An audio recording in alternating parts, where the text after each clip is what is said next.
A boy protects an old homeless man from bullies, but just days later, a lawyer shows up at his house with unexpected news. Before we continue, don't forget to subscribe to the channel, like the video, and comment where in the world you're watching from. Let's go. Thomas Carter, 16 years old, adjusted his inseparable beige coat as he watched in horror as three teenagers violently kicked an elderly man lying in the alley between the school and the main square. The autumn wind carried the sound of their laughter, punctuated by dull thuds and groans that made Thomas's stomach twist. His body reacted before his brain could process the consequences, the same instinct that always got him into trouble at school and caused those exasperated sighs from his parents. But there was something about that gray-bearded man in the dirty black beanie that awakened a courage Thomas didn't know he possessed. The old man's eyes, cloudy blue and wide with fear, met Thomas's for just a second. That was all it took. Thomas dropped his backpack by the entrance of the alley, his heart hammering against his ribs. His history textbook spilled out, landing face up on a page about civil disobedience. He'd later think about that coincidence. "Hey!" Thomas shouted, his voice cracking slightly. "Stop it!" The attackers paused, turning toward the interruption. Thomas recognized them immediately. Zach Miller and his two shadows, Drake and Connor, the unholy trinity of Jefferson High. Zach's varsity jacket seemed to glow red in the fading afternoon light, like a warning sign Thomas was deliberately ignoring. "Mind your own business, Carter," Zach called back, his foot still pressed against the old man's side. "This bum was going through the school dumpsters again. We're just teaching him a lesson about private property." Thomas walked forward, each step feeling heavier than the last. He positioned himself between the attackers and the old man, becoming a human shield. His legs trembled, but he planted them firmly on the cracked asphalt. "Stop," he demanded, his voice steadier now. "He didn't do anything to you." Zach's laugh echoed in the narrow space between buildings. "Look at St. Thomas, always saving the world." He stepped closer, the smell of expensive cologne mixing with something sharper. Beer, probably. "You got a real problem with boundaries. You know that?" The old man behind Thomas coughed, trying to pull himself up. Thomas could hear his labored breathing, the soft muttering of what might have been gratitude or warning. "Just leave him alone," Thomas said, maintaining eye contact with Zach despite the fear clawing at his insides. "He's not bothering anyone." Drake, a hulking presence in a black hoodie, stepped forward. "You protecting garbage now, Carter? Is that your community service project or something?" Thomas felt his face heat up, but before he could respond, a familiar voice called from the alley entrance. "I'm documenting everything, Zach. Want to appear on the front page as the coward who beats up homeless people?" Maya Chen stood there, her camera raised, the shutter clicking rapidly. Her dark hair was pulled back in a practical ponytail, her expression fierce behind the viewfinder. Zach's expression darkened. "Put that thing away, Chen." "Too late," Maya replied coolly. "I've already sent 3 shots to my cloud storage. School newspaper would love an exclusive on how our star quarterback spends his afternoons." The 3 attackers exchanged glances, their confidence visibly wavering. The old man had managed to sit up now, leaning against the brick wall, his weathered hands checking for injuries. "You're making a mistake, both of you," Zach warned, but Thomas noticed he'd taken a step back. Thomas knelt beside the old man. "Are you okay, sir? Do you need an ambulance?" The man shook his head, his beard matted and gray. "No hospitals," he whispered, his voice surprisingly educated for someone in his condition. "Thank you, young man. I'm Walter." "I'm Thomas." Walter's eyes, despite their cloudiness, focused sharply on Thomas's face for a moment. "Your kindness is unexpected." Something in the way he said it made Thomas pause, but Zach's voice interrupted his thoughts. "This isn't over, Carter." Zach stepped forward, shoving Thomas hard against the brick wall. The rough surface scraped against Thomas's back, through his coat. "You always sticking your nose where it doesn't belong." Thomas closed his eyes, bracing for the punch he felt certain was coming. His mind raced through consequences. Another detention, his parents' disappointment, maybe even suspension this time. But the blow never landed. "That's enough!" a deep voice commanded. Thomas opened his eyes to see Mr. Winters, the owner of the diner on the corner, holding Zach's arm mid-swing. The middle-aged man with salt and pepper hair didn't look particularly strong, but his grip made Zach wince. "Everyone out of here before I call the police," Mr. Winters said, his voice leaving no room for argument. "And don't think I don't know who your father is, Miller. Pretty sure the college scouts wouldn't be impressed with assault charges."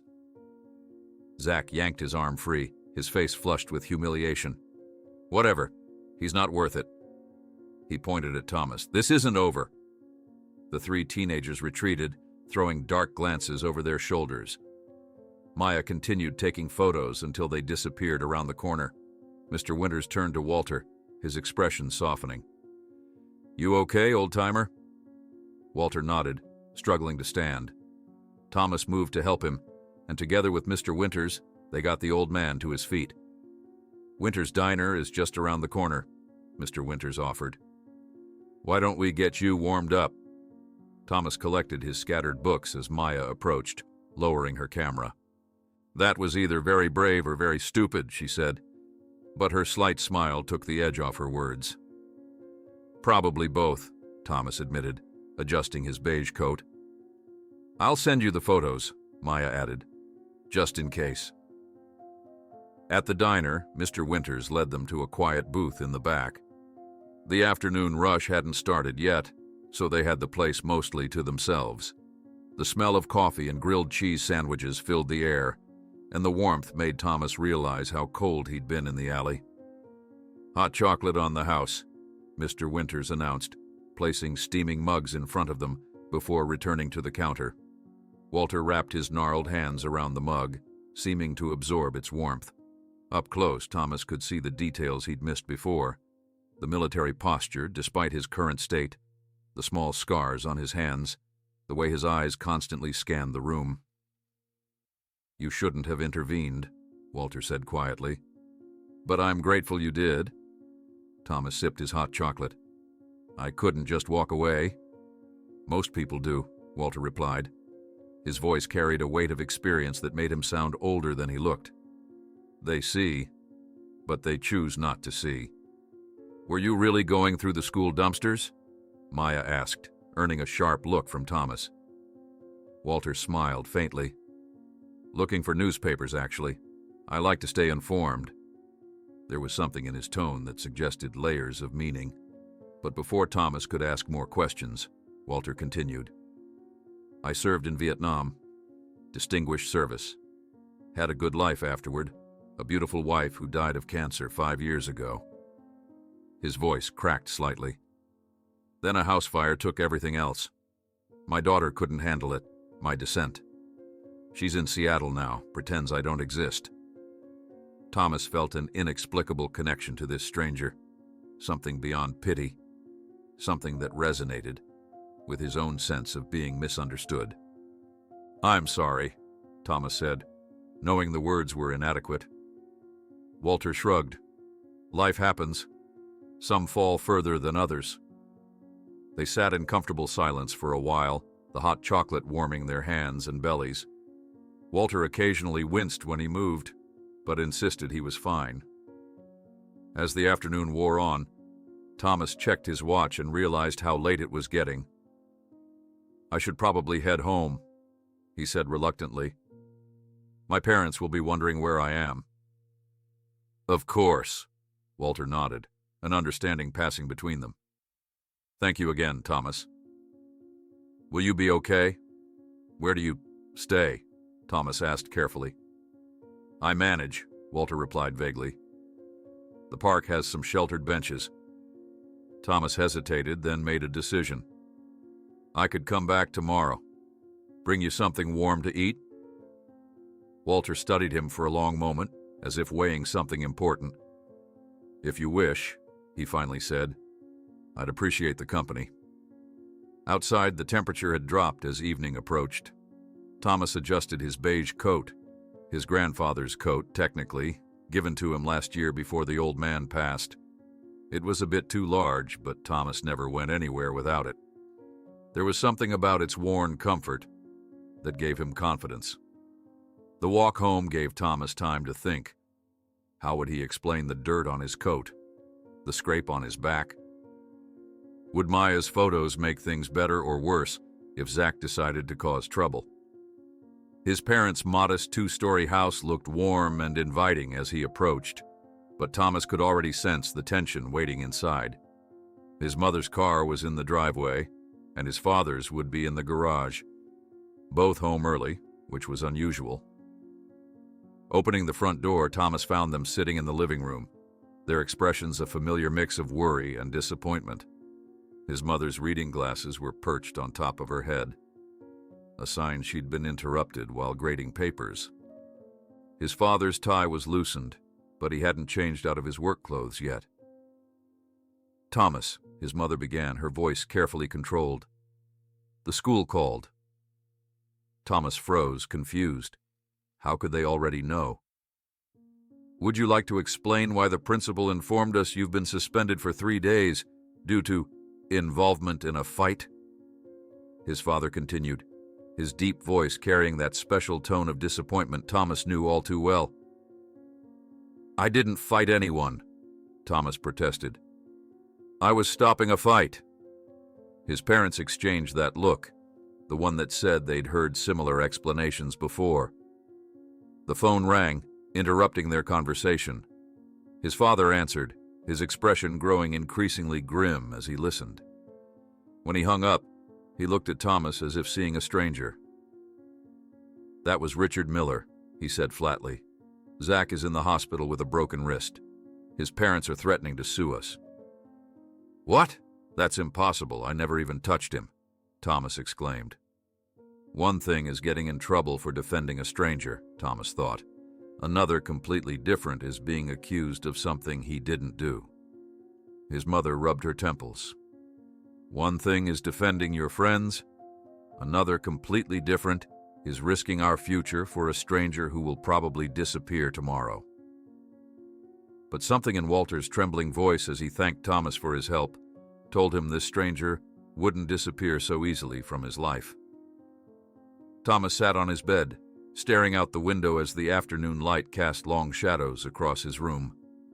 His mother stood in the doorway, arms crossed tightly over her chest, her expression a mixture of concern and frustration. "I want to be absolutely clear," she said, her teacher's voice in full effect. "You are not to leave this house during your suspension, and you are absolutely forbidden from having any contact with that dangerous homeless man." Thomas pressed his lips together, knowing any argument would only make things worse. The clock on his nightstand showed 4:30 p.m. Normally, he'd be finishing up soccer practice about now. "He has a name," Thomas finally said, quietly. "Walter." His mother's expression softened slightly, then hardened again. "Thomas, we've always tried to teach you to distinguish between those who genuinely need your help and those who are just using you. You have a good heart, but sometimes your impulsiveness puts you in danger." Last night's dinner had been a tense affair, with his parents shifting between lectures about responsibility and urgent phone calls with their lawyer. According to his father, the Millers were demanding medical expenses plus pain and suffering compensation, an amount that would devastate the Carters' modest savings. "We're not saying don't help people," his mother continued, softening slightly at Thomas's defeated posture. "But there are proper channels, organizations that handle these situations. That man, Walter, probably has addiction issues, mental health problems. He could be dangerous." "He's not dangerous," Thomas insisted. "He's a veteran. He lost everything." "That's what he told you," she sighed. People like that become very good at creating sympathetic stories. The conversation was interrupted by his father calling his mother downstairs. Another call from the lawyer, probably. When her footsteps faded, Thomas flopped back on his bed, staring at the ceiling. Maya had texted him several times since yesterday, updating him on the school's rumors. Zach was claiming Thomas had attacked him unprovoked, and most students were believing it. The photos she'd taken weren't definitive enough to disprove Zach's story. They showed the aftermath, not the beginning of the confrontation. That night, Thomas barely slept, his mind cycling between worry for Walter and fear about the lawsuit. By morning, his decision was made. The second day of his suspension dawned cold and gray. Thomas waited until he heard his parents leave for work, then pulled his emergency stash of cash from his desk drawer. He prepared a sandwich, grabbed a spare jacket from the hall closet, and quietly raised his bedroom window. The drop to the oak tree branch was familiar. He'd snuck out this way before, though never for something this serious. 15 minutes later, he was jogging toward downtown, scanning the park benches and alleyways for any sign of Walter. He found him on a bench near the eastern edge of the park, huddled under a thin blanket. Even from a distance, Thomas could see he was shivering. "Walter." Thomas approached cautiously, not wanting to startle him.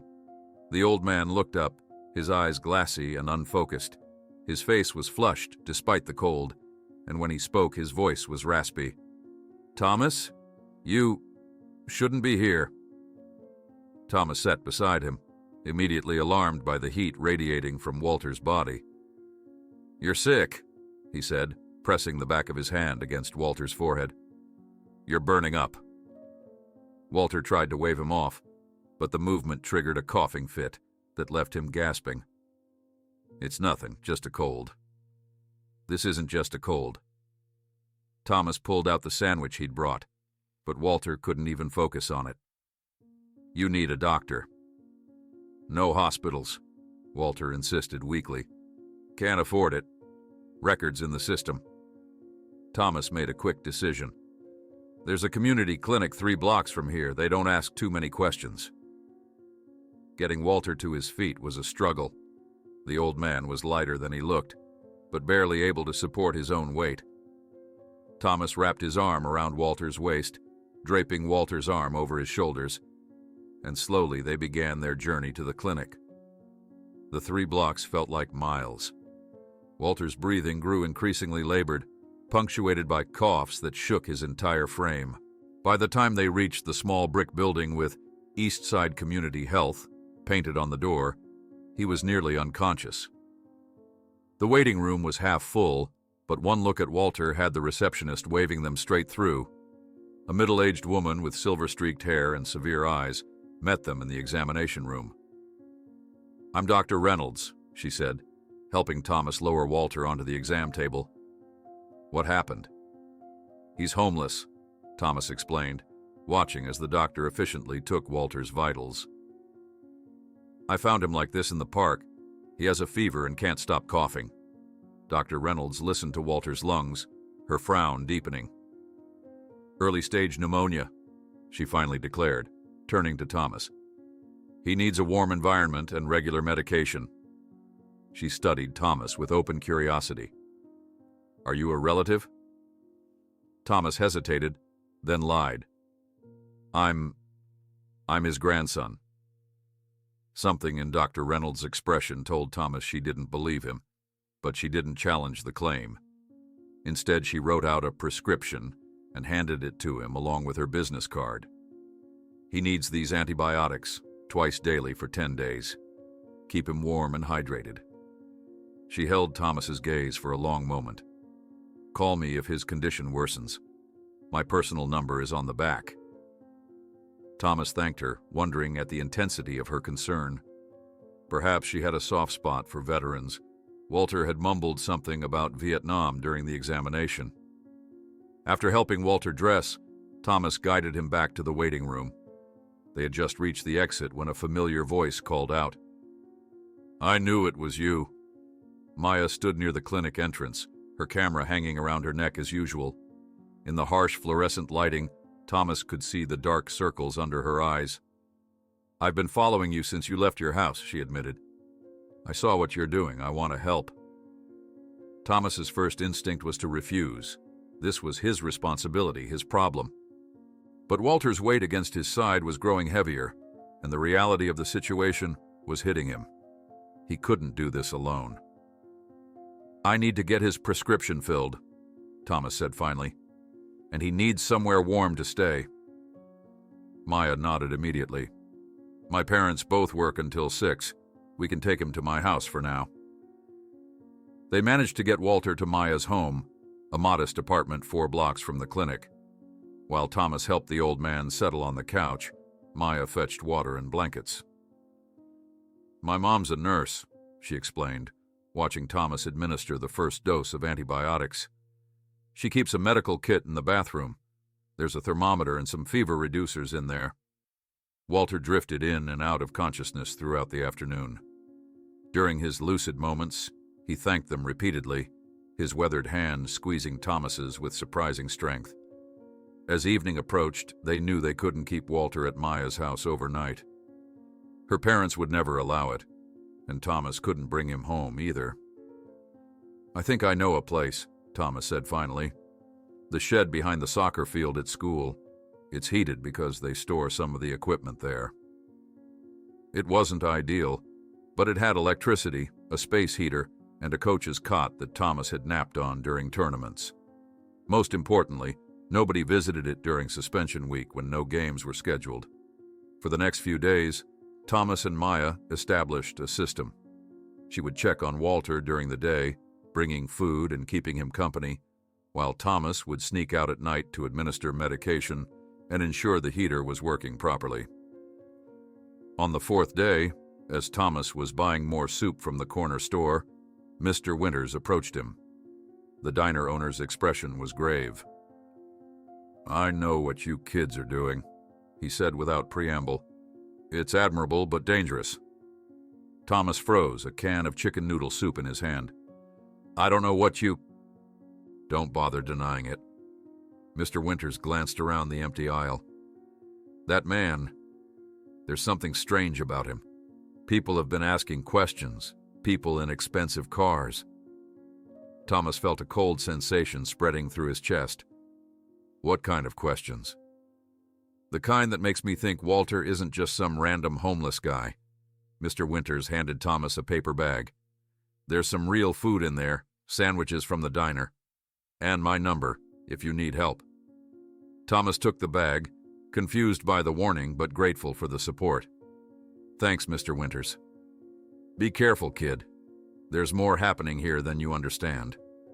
That night was particularly cold, with temperatures dropping near freezing. Thomas found Walter having a violent coughing fit, worse than before.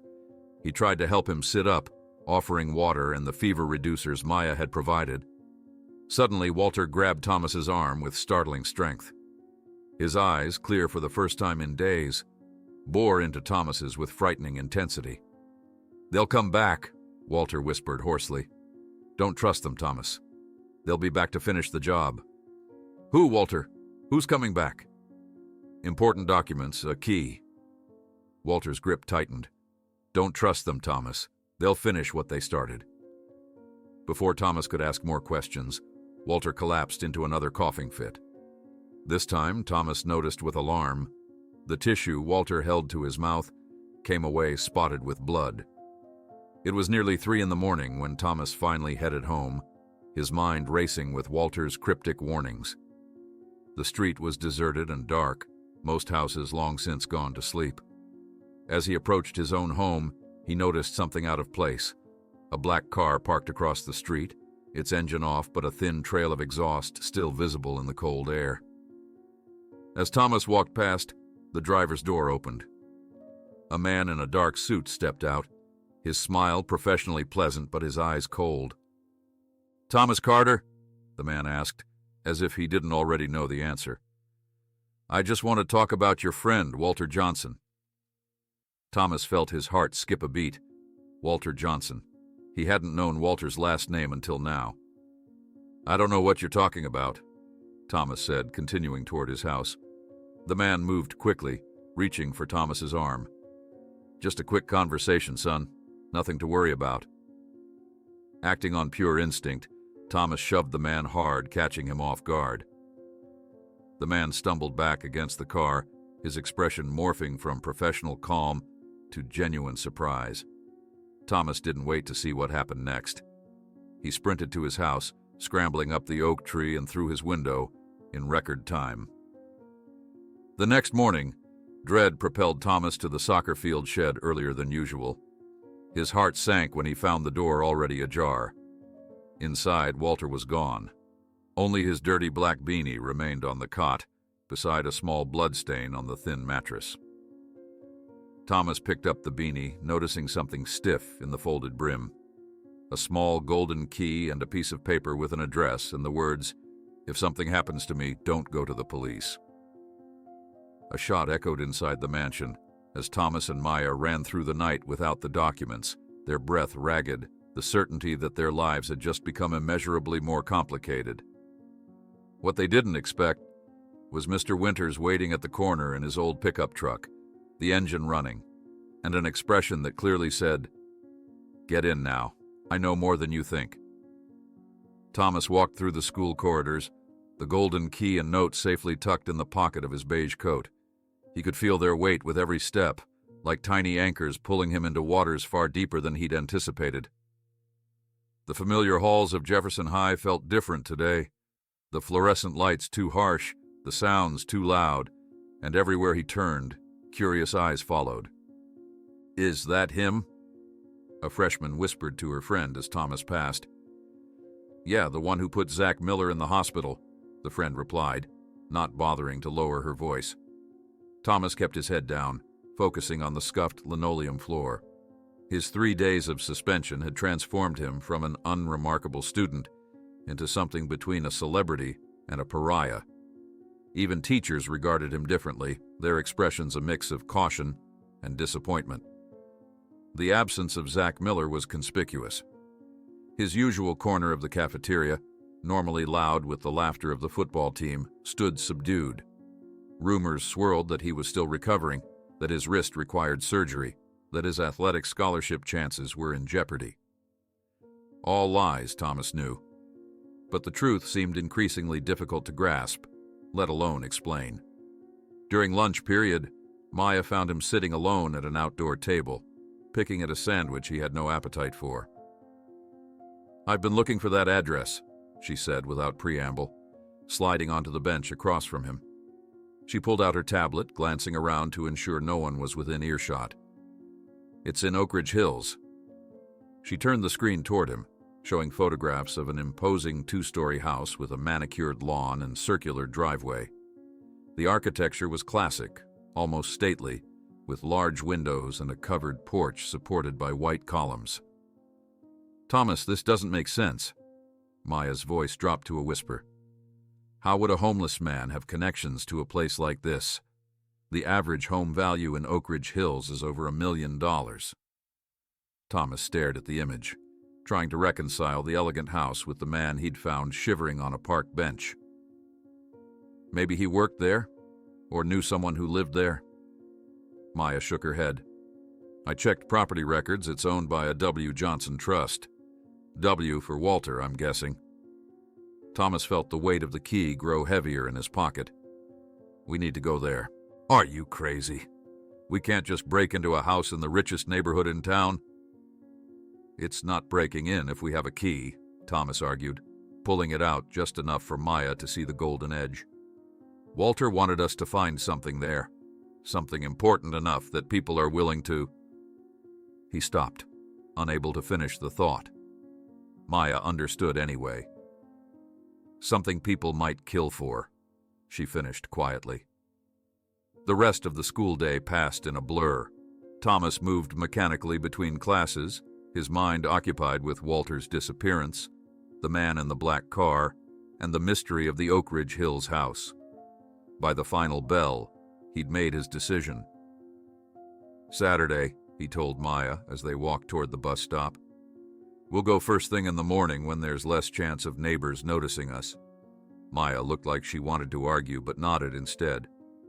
"I'll tell my parents I'm working on a photography project." When Thomas arrived home, the tension that had been building all week hit a breaking point. His parents were waiting in the living room, his father still in his work clothes despite the late hour, his mother clutching a manila folder so tightly her knuckles were white. "We need to talk," his father said, his voice carefully controlled. The lawyer called. Thomas sat heavily on the edge of the sofa, bracing himself.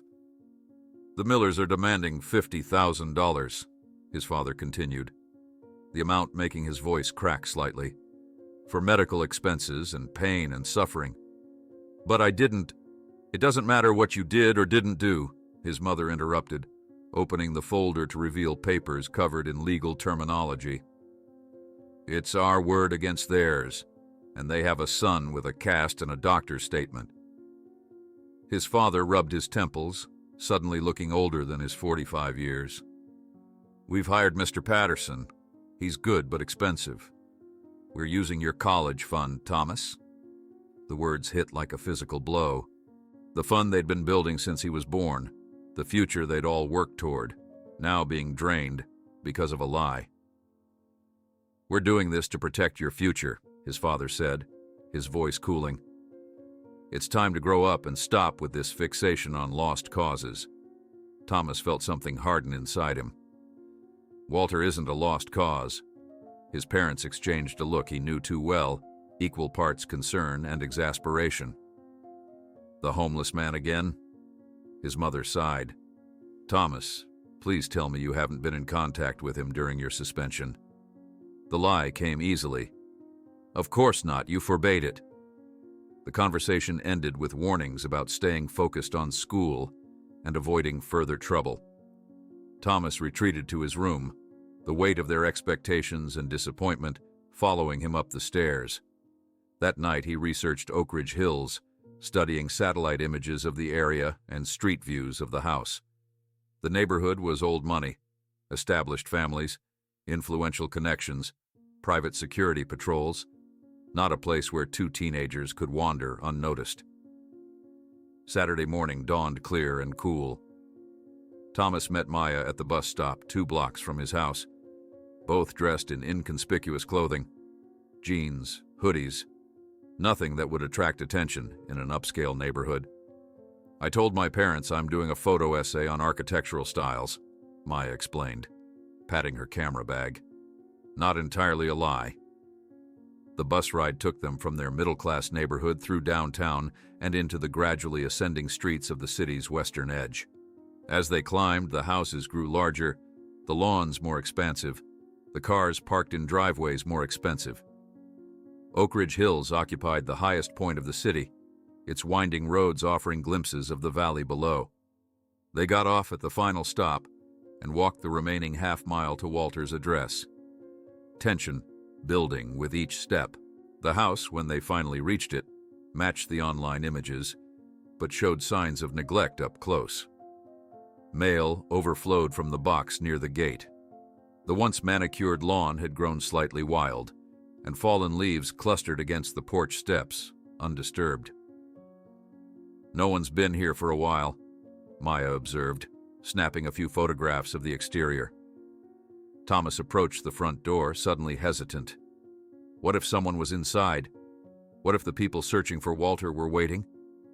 But the stillness of the house, the undisturbed dust on the porch furniture, reassured him. The golden key slid into the lock with a satisfying click. The heavy door opened silently on well-oiled hinges, revealing a foyer that took Thomas's breath away. Inside, the house contradicted every assumption he'd made about Walter. The decor was elegant but tasteful. Hardwood floors covered with Persian rugs, walls adorned with artwork that even Thomas's untrained eye recognized as valuable. Nothing about this space suggested a man who would end up homeless. "Thomas, look at this," Maya called softly from what appeared to be a living room. On the mantelpiece and walls were photographs, dozens of them. Walter as a young man in military uniform, medals gleaming on his chest. Walter in a business suit, shaking hands with politicians Thomas recognized from history books. Walter receiving awards, giving speeches, standing proudly beside charity project signs. "Who is he?" Thomas whispered, moving from one image to the next. They explored the ground floor methodically, The kitchen with its professional-grade appliances, the dining room with its table set for guests who never arrived, the study filled with books on finance, military history, and ethics. On the second floor, they found bedrooms, a master suite, and 3 guest rooms, all immaculately maintained, despite the dust gathering on surfaces. But it was the locked door at the end of the hall that captured their attention. "Try the key," Maya suggested. The small office beyond the door told a different story than the rest of the house. One wall was entirely covered with newspaper clippings, photographs, and documents connected by red string. At the center of this web was a logo Thomas recognized from buildings downtown: Reynolds Pharmaceuticals. Maya gasped, pointing to a photograph. "Thomas, that's him, the man who approached you that night." Thomas stared at the image of a man in an expensive suit leaving a courthouse. The caption identified him as Michael Reynolds, Jr., CEO of Reynolds Pharmaceuticals. "What was Walter investigating?" Thomas murmured, scanning the wall of information. News clippings detailed allegations of corporate fraud, unsafe drug testing, and corruption. Court documents showed lawsuits dismissed on technicalities. Photographs captured homeless encampments near Reynolds facilities with dates and locations meticulously noted. "Look at this," Maya said, pointing to a framed article. "Walter Johnson, CEO of Johnson Security Consulting, appointed to Veterans Affairs Advisory Board." The photograph showed a younger Walter shaking hands with a senator. "He wasn't just some random homeless person," Thomas said, the pieces slowly connecting. "He was someone important, someone with resources and connections." Behind them, a large painting hung slightly askew on the wall. Something about its placement seemed deliberate, rather than accidental. Thomas carefully removed it, revealing a wall safe. Without hesitation, he tried the golden key again. To their amazement, it worked. The safe door swung open, revealing stacks of folders and a small recording device. The top folder contained detailed reports of illegal drug trials conducted on homeless veterans, people specifically targeted because they lacked families who would ask questions, because their symptoms could be dismissed as related to PTSD or substance abuse, because they were invisible to most of society. "My God," Maya whispered, scanning the documents. Reynolds Pharmaceuticals was testing experimental drugs on homeless vets without proper consent. Walter was gathering evidence. Thomas picked up another folder. Not just evidence, names, dates, testimony from inside whistleblowers. Their discovery was interrupted by the sound they'd been dreading: car tires on the gravel driveway. They rushed to the window. A black sedan had pulled up, identical to the one Thomas had encountered nights ago. Michael Reynolds, Jr. emerged from the driver's side, followed by 2 men whose bulky jackets suggested concealed weapons. "We need to hide," Thomas hissed, gathering as many documents as he could stuff into his backpack. They barely made it to the 3rd-floor attic access before hearing the front door open. Huddled in the dusty space among forgotten furniture and boxes, they listened to footsteps methodically searching the house. "They're in the office," Maya whispered, her ear pressed to the attic floor. "They know the safe is open." The search grew more frantic, footsteps pounding up the stairs toward the 3rd floor. Thomas pulled Maya behind a large wardrobe, seconds before the attic door creaked open. Flashlight beams cut through the darkness, illuminating dust particles dancing in the air. Thomas held his breath. Maya's hand gripped tightly in his. The discovery was inevitable. A beam of light fell across their hiding place, followed by a triumphant shout. Rough hands dragged them downstairs to the living room, where Michael Reynolds, Jr. waited, his pleasant corporate smile unable to mask the coldness in his eyes. Beside him stood a familiar face, Dr. Reynolds from the clinic. "Walter Johnson was a foolish old man," Michael said, while his security guards held the teenagers firmly. "He thought he could bring down an empire with some stolen documents. You haven't figured it out yet? He's dead, and now you found his precious documents. How convenient." Thomas stared at Dr. Reynolds, the betrayal stinging. But something in her expression seemed off. Not triumph, but calculation. In a movement so swift it seemed unreal, Dr. Reynolds pulled a gun from her coat pocket and pointed it at her brother. "Enough, Michael," she said, her voice steady despite the tremor in her hand. "This has gone too far." The revelation tumbled out. She had been Walter's mole inside Reynolds Pharmaceuticals, gathering evidence while maintaining her cover as the loyal sister and company doctor. Walter had been her mentor years ago, setting her on a path to help veterans like her father. The distraction gave Thomas and Maya their chance. As Michael lunged toward his sister, they broke free from the momentarily distracted guards and ran for the door. Behind them, as they sprinted away from the house, a single gunshot echoed through the elegant rooms of Walter Johnson's forgotten home. While the editor-in-chief of the local newspaper examined the evidence with wide eyes, Thomas's cell phone wouldn't stop vibrating with notifications of the explosion on social media caused by Maya's posts. The truth was spreading quickly, and somewhere in the city, a black car was speeding toward the Carter's house. Thomas and Maya huddled in the back of Mr. Winter's pickup truck as it sped away from Oak Ridge Hills, the sound of police sirens growing fainter behind them. Thomas's heart hammered against his ribs, his mind replaying the gunshot that had echoed through Walter's mansion. "You kids all right?" Mr. Winters called over his shoulder, his eyes darting between the road ahead and the rearview mirror. Neither teenager answered immediately. Maya clutched her camera bag protectively against her chest, while Thomas stared blankly at his hands, still trembling from adrenaline. "I think someone was shot," Thomas finally managed. Mr. Winters nodded grimly. "Figured as much. That's why we're not sticking around for questions." He drove in silence for several minutes, taking a circuitous route through back streets and residential neighborhoods. Eventually, they pulled up to a small, single-story house on the outskirts of town that Thomas didn't recognize. "My place," Mr. Winters explained, cutting the engine. "Not much, but it's safe for now." Inside, the house was simply furnished but clean, a bachelor's home, lived in but tidy.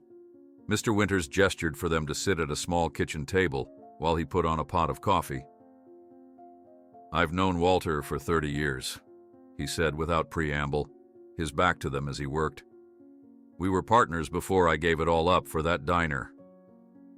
Thomas exchanged a bewildered glance with Maya. "Partners in what?" Mr. Winters turned, leaning against the counter. "Johnson and Winters Security Consulting. We specialized in corporate security, but also did investigative work." A faint smile crossed his weathered face. "I was the tech guy. Walter was the face, the strategist." "Why did you leave?" Maya asked. "Got tired of the politics, the compromises." He shrugged. "Wanted something simple. Walter understood. Bought me out. No hard feelings." The coffee maker gurgled, filling the kitchen with its rich aroma. Mr. Winters poured 3 mugs, setting them on the table before sitting down heavily. "6 months ago, Walter shows up at my diner after closing. First time I'd seen him in years. Looked nothing like himself. Dirty clothes, that ratty beard. Said he needed my help." Mr. Winters stared into his coffee. "He was using my diner as an observation post to investigate Reynolds Pharmaceuticals." "Why pretend to be homeless?" Thomas asked. "Because the people he was trying to help were homeless veterans. Reynolds was using them as guinea pigs for experimental drugs. The only way to document it properly was to become one of them." Mr. Winters stood suddenly, walking to a bookshelf in the living room. He returned with a small flash drive, which he placed carefully in front of Thomas. "Walter left this with me as insurance. Said if anything happened to him, I should wait for someone special to appear who could help." His eyes studied Thomas intently. "He described you perfectly, though he never mentioned your name. Said you'd be wearing a particular beige coat." Thomas touched the coat reflexively, confusion washing over him. "But that doesn't make sense. I only met Walter a week ago in that alley." Mr. Winters smiled cryptically. Are you sure about that? Before Thomas could question him further, Maya spoke up. What's on the drive? I don't know the specifics. Walter was cautious, said it was safer if I didn't know the details. But it's encrypted. You'll need a password. Thomas pocketed the drive, his mind racing. How could Walter have described him before they'd met? Had the encounter in the alley been planned somehow?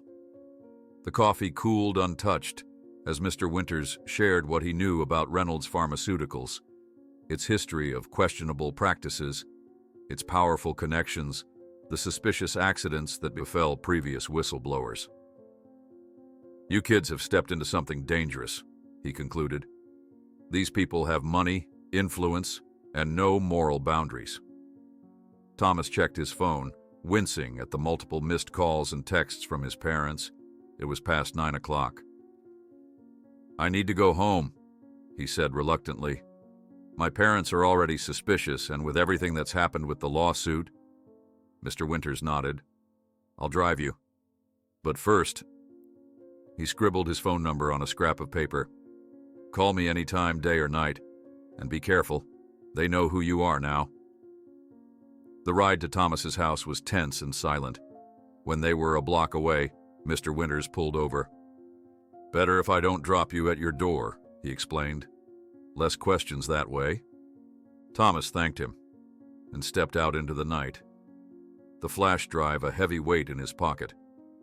He walked the final block with growing dread, knowing the confrontation awaiting him would be even worse than he anticipated. He was right.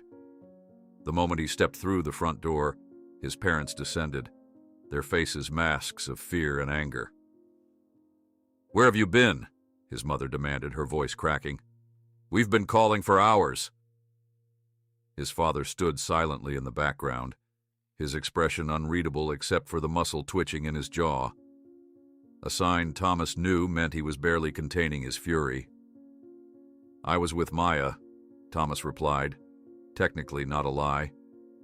We were working on a project. I lost track of time. A project? His mother's voice rose. While we're fighting to keep our home, while we're spending every cent we've saved for your future on lawyer fees.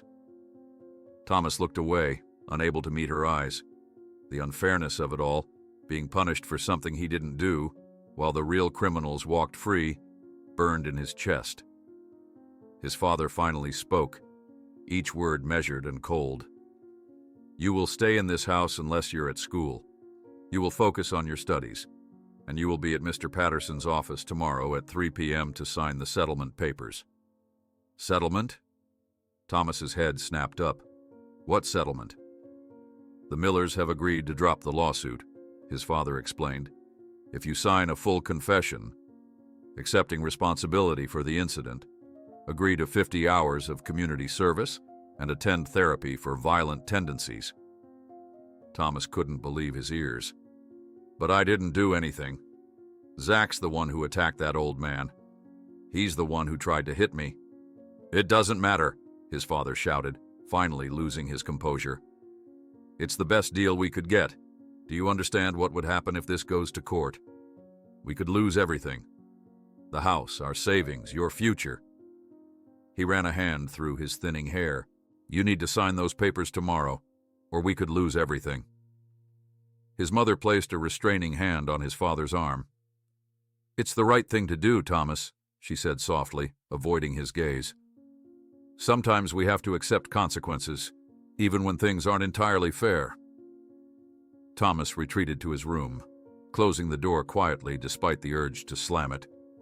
He sat on his bed, pulling out the flash drive and turning it over in his hands. Tomorrow at 3 p.m., he was supposed to sign a confession for a crime he didn't commit, while the real criminals, people who had potentially killed Walter, continued their operations unhindered. He connected the drive to his laptop, not surprised when it prompted for a password. What would Walter have used? Thomas tried several combinations. Vietnam veteran Johnson, all rejected. He was about to give up when a memory surfaced. Walter's voice, weak with fever, mentioning a name. Carol, his wife who died of cancer. The drive unlocked immediately, Thomas spent hours poring over the contents. Videos, documents, photographs, meticulously organized into folders. At midnight, he texted Maya, "We need to talk. It's worse than we thought." Unable to sleep, he scrolled through more files until his eyes burned. At 2 a.m., desperate for guidance, he remembered Mr. Winter's number. The diner owner answered on the first ring, as if he'd been waiting for the call. 10 minutes later, they were sitting in his idling truck, a block from Thomas's house. "I need to know everything about Walter," Thomas insisted. "The real Walter. Why he trusted me. Why he was watching me before we met." Mr. Winters sighed heavily. "It's complicated, Thomas, and I don't have all the answers, but I'll tell you what I know." He explained how Walter had come to him, determined to expose Reynolds Pharmaceuticals after the death of his wife, Carol, a Vietnam veteran herself, who had participated in what she thought was a legitimate clinical trial for a new pain medication. She died from complications, liver failure officially, but Walter suspected the experimental drug was the real cause. He spent years gathering evidence, building his case. But Reynolds has powerful friends, judges, politicians, law enforcement. "So he decided to go undercover?" Thomas asked. He realized the only way to document what was happening to these veterans was to live among them. 6 months on the streets, collecting testimonies, photographing evidence. Mr. Winters shook his head. It was dangerous. He knew they were onto him toward the end. "But what does this have to do with me? With my coat?" Mr. Winters studied Thomas for a long moment. "I think that's something you need to figure out yourself.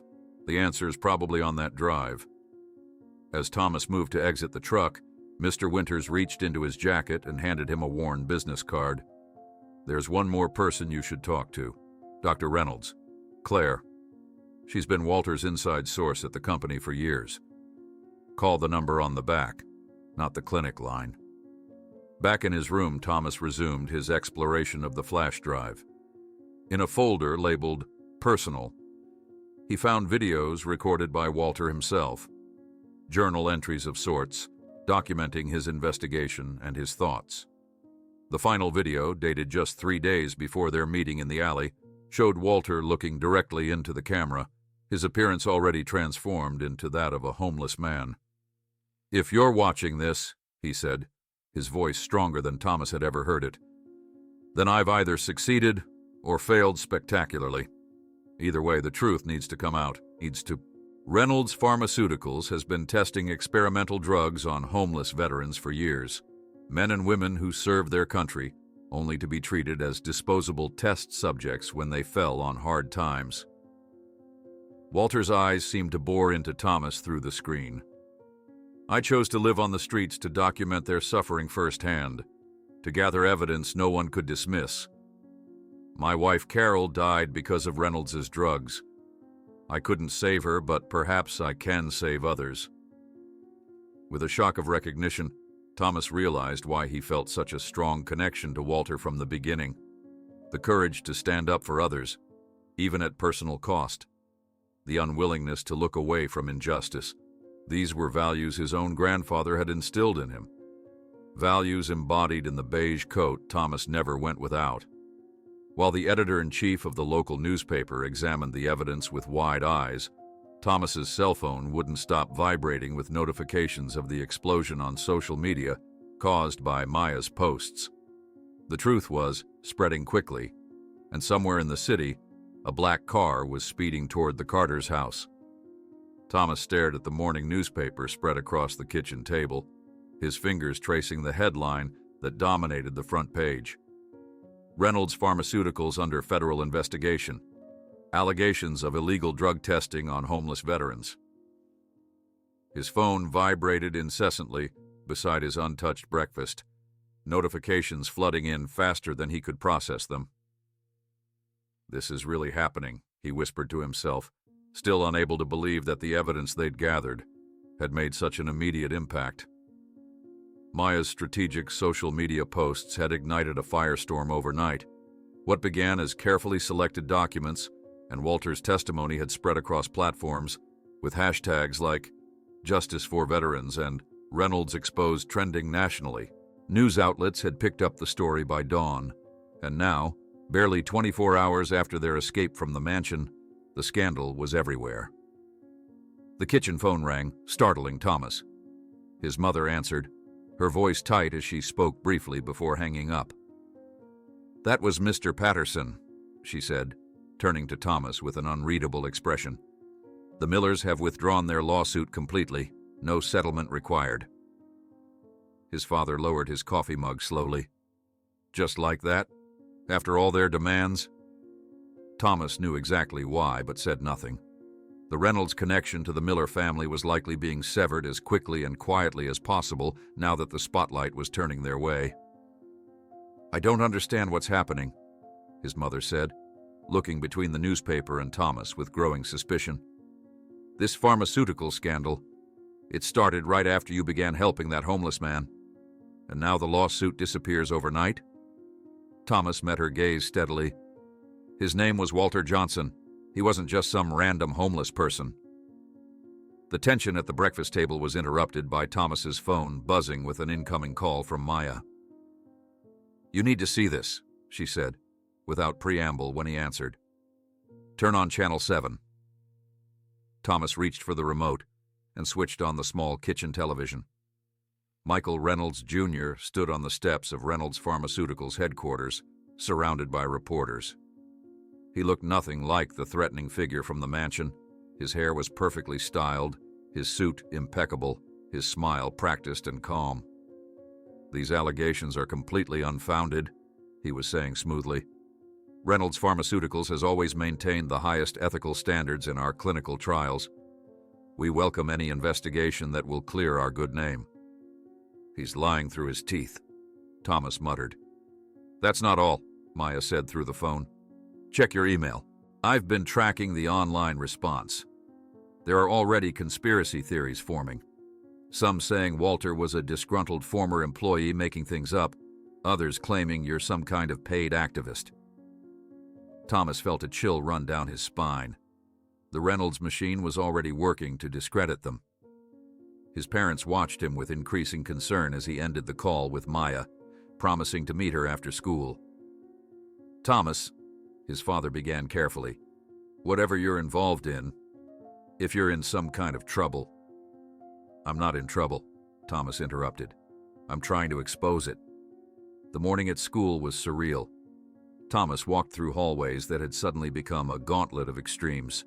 Some students treated him like a celebrity, approaching with awed expressions and supportive words, while others avoided him entirely, as if his presence was radioactive.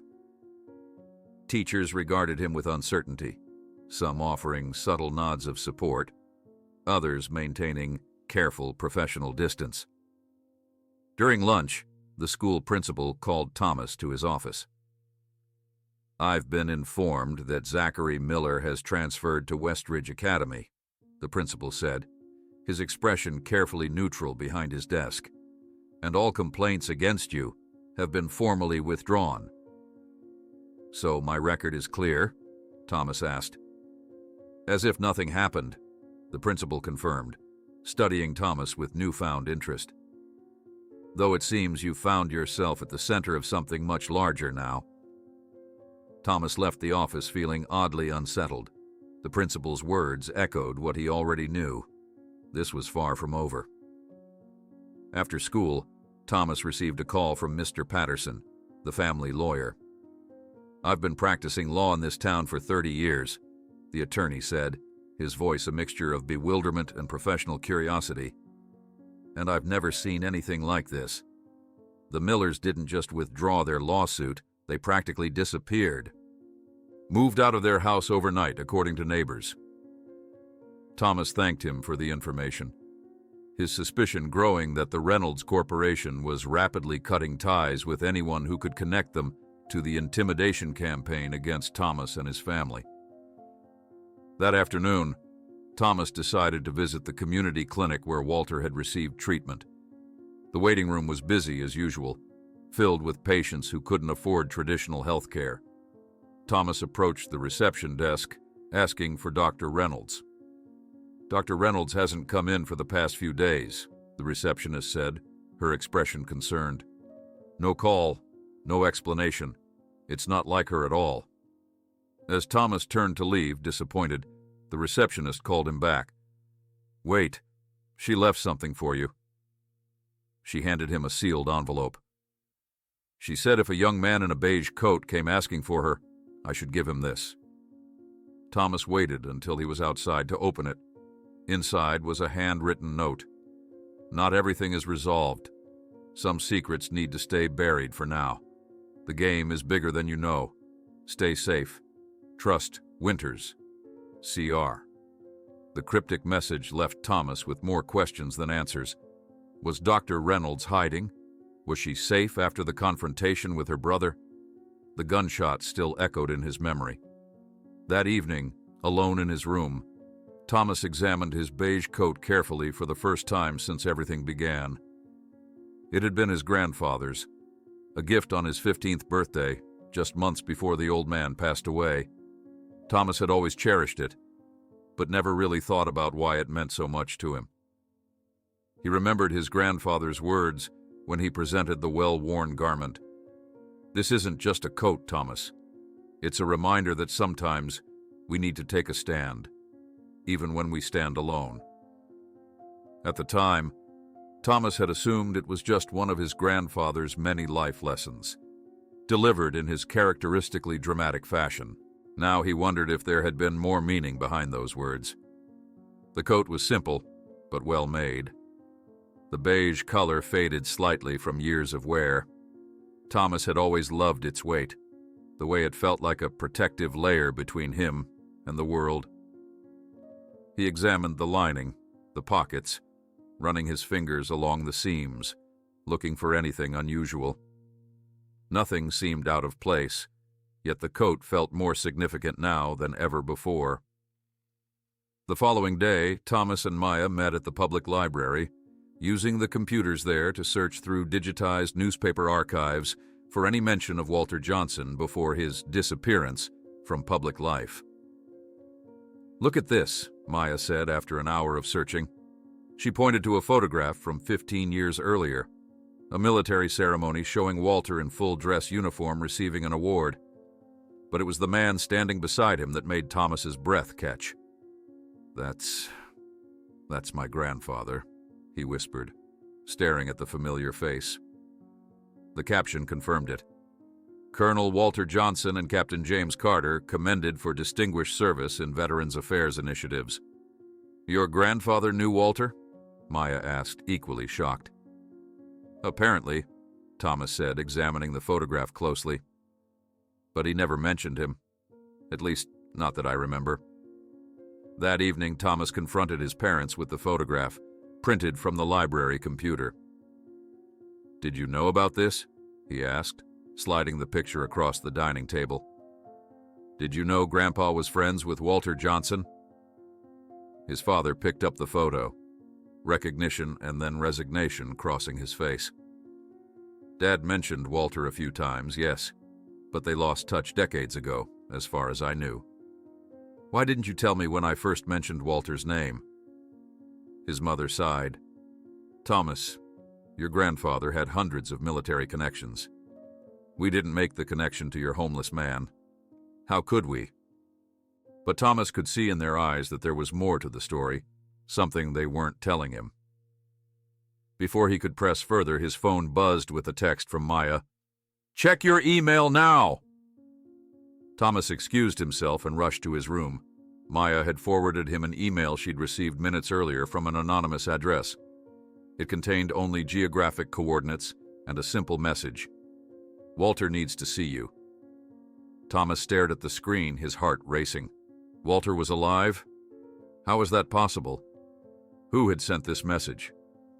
He quickly mapped the coordinates, a location about 20 miles outside the city, in a wooded area near the state park.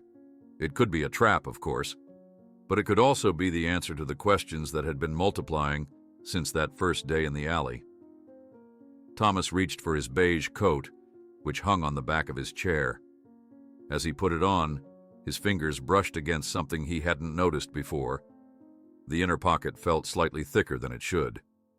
Carefully, he slipped his hand inside and extracted a faded photograph that had been concealed in the lining.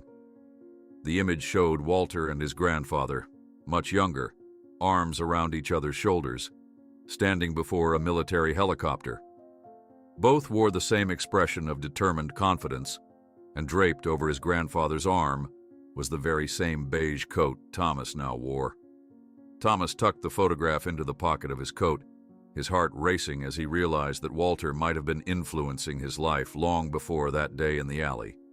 The coat that he'd always considered a random gift from his grandfather could actually be the first link in a carefully planned chain of events.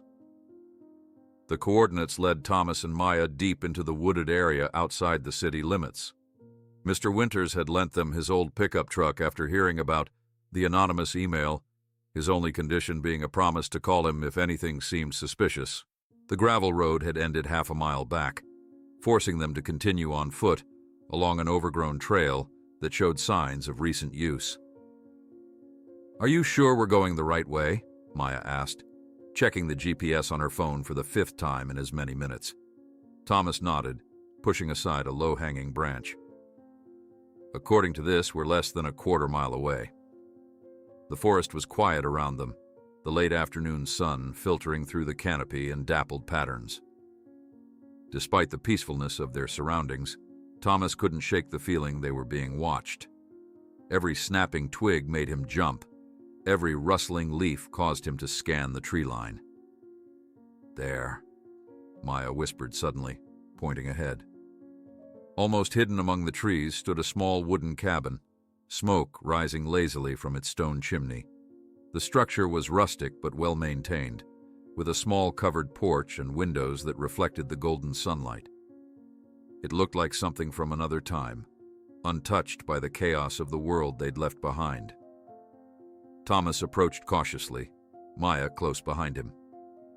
The wooden steps of the porch creaked under their weight as they reached the door. Thomas's hand hesitated mid-knock as doubt crept in. What if this was a trap? What if the people who had been hunting Walter were waiting inside? Before he could decide, the door swung open. Walter stood before them, thinner and paler than Thomas remembered, but unmistakably alive. His beard had been trimmed, and he wore clean clothes that hung loosely on his frame. Most striking was the clarity in his eyes, the feverish confusion Thomas had witnessed on the park bench, replaced by sharp intelligence and unmistakable recognition. "You came," Walter said simply, his voice stronger than Thomas had ever heard it. "I knew you would." Thomas stood frozen, unable to process the reality of Walter standing before him, alive and coherent after all they had witnessed.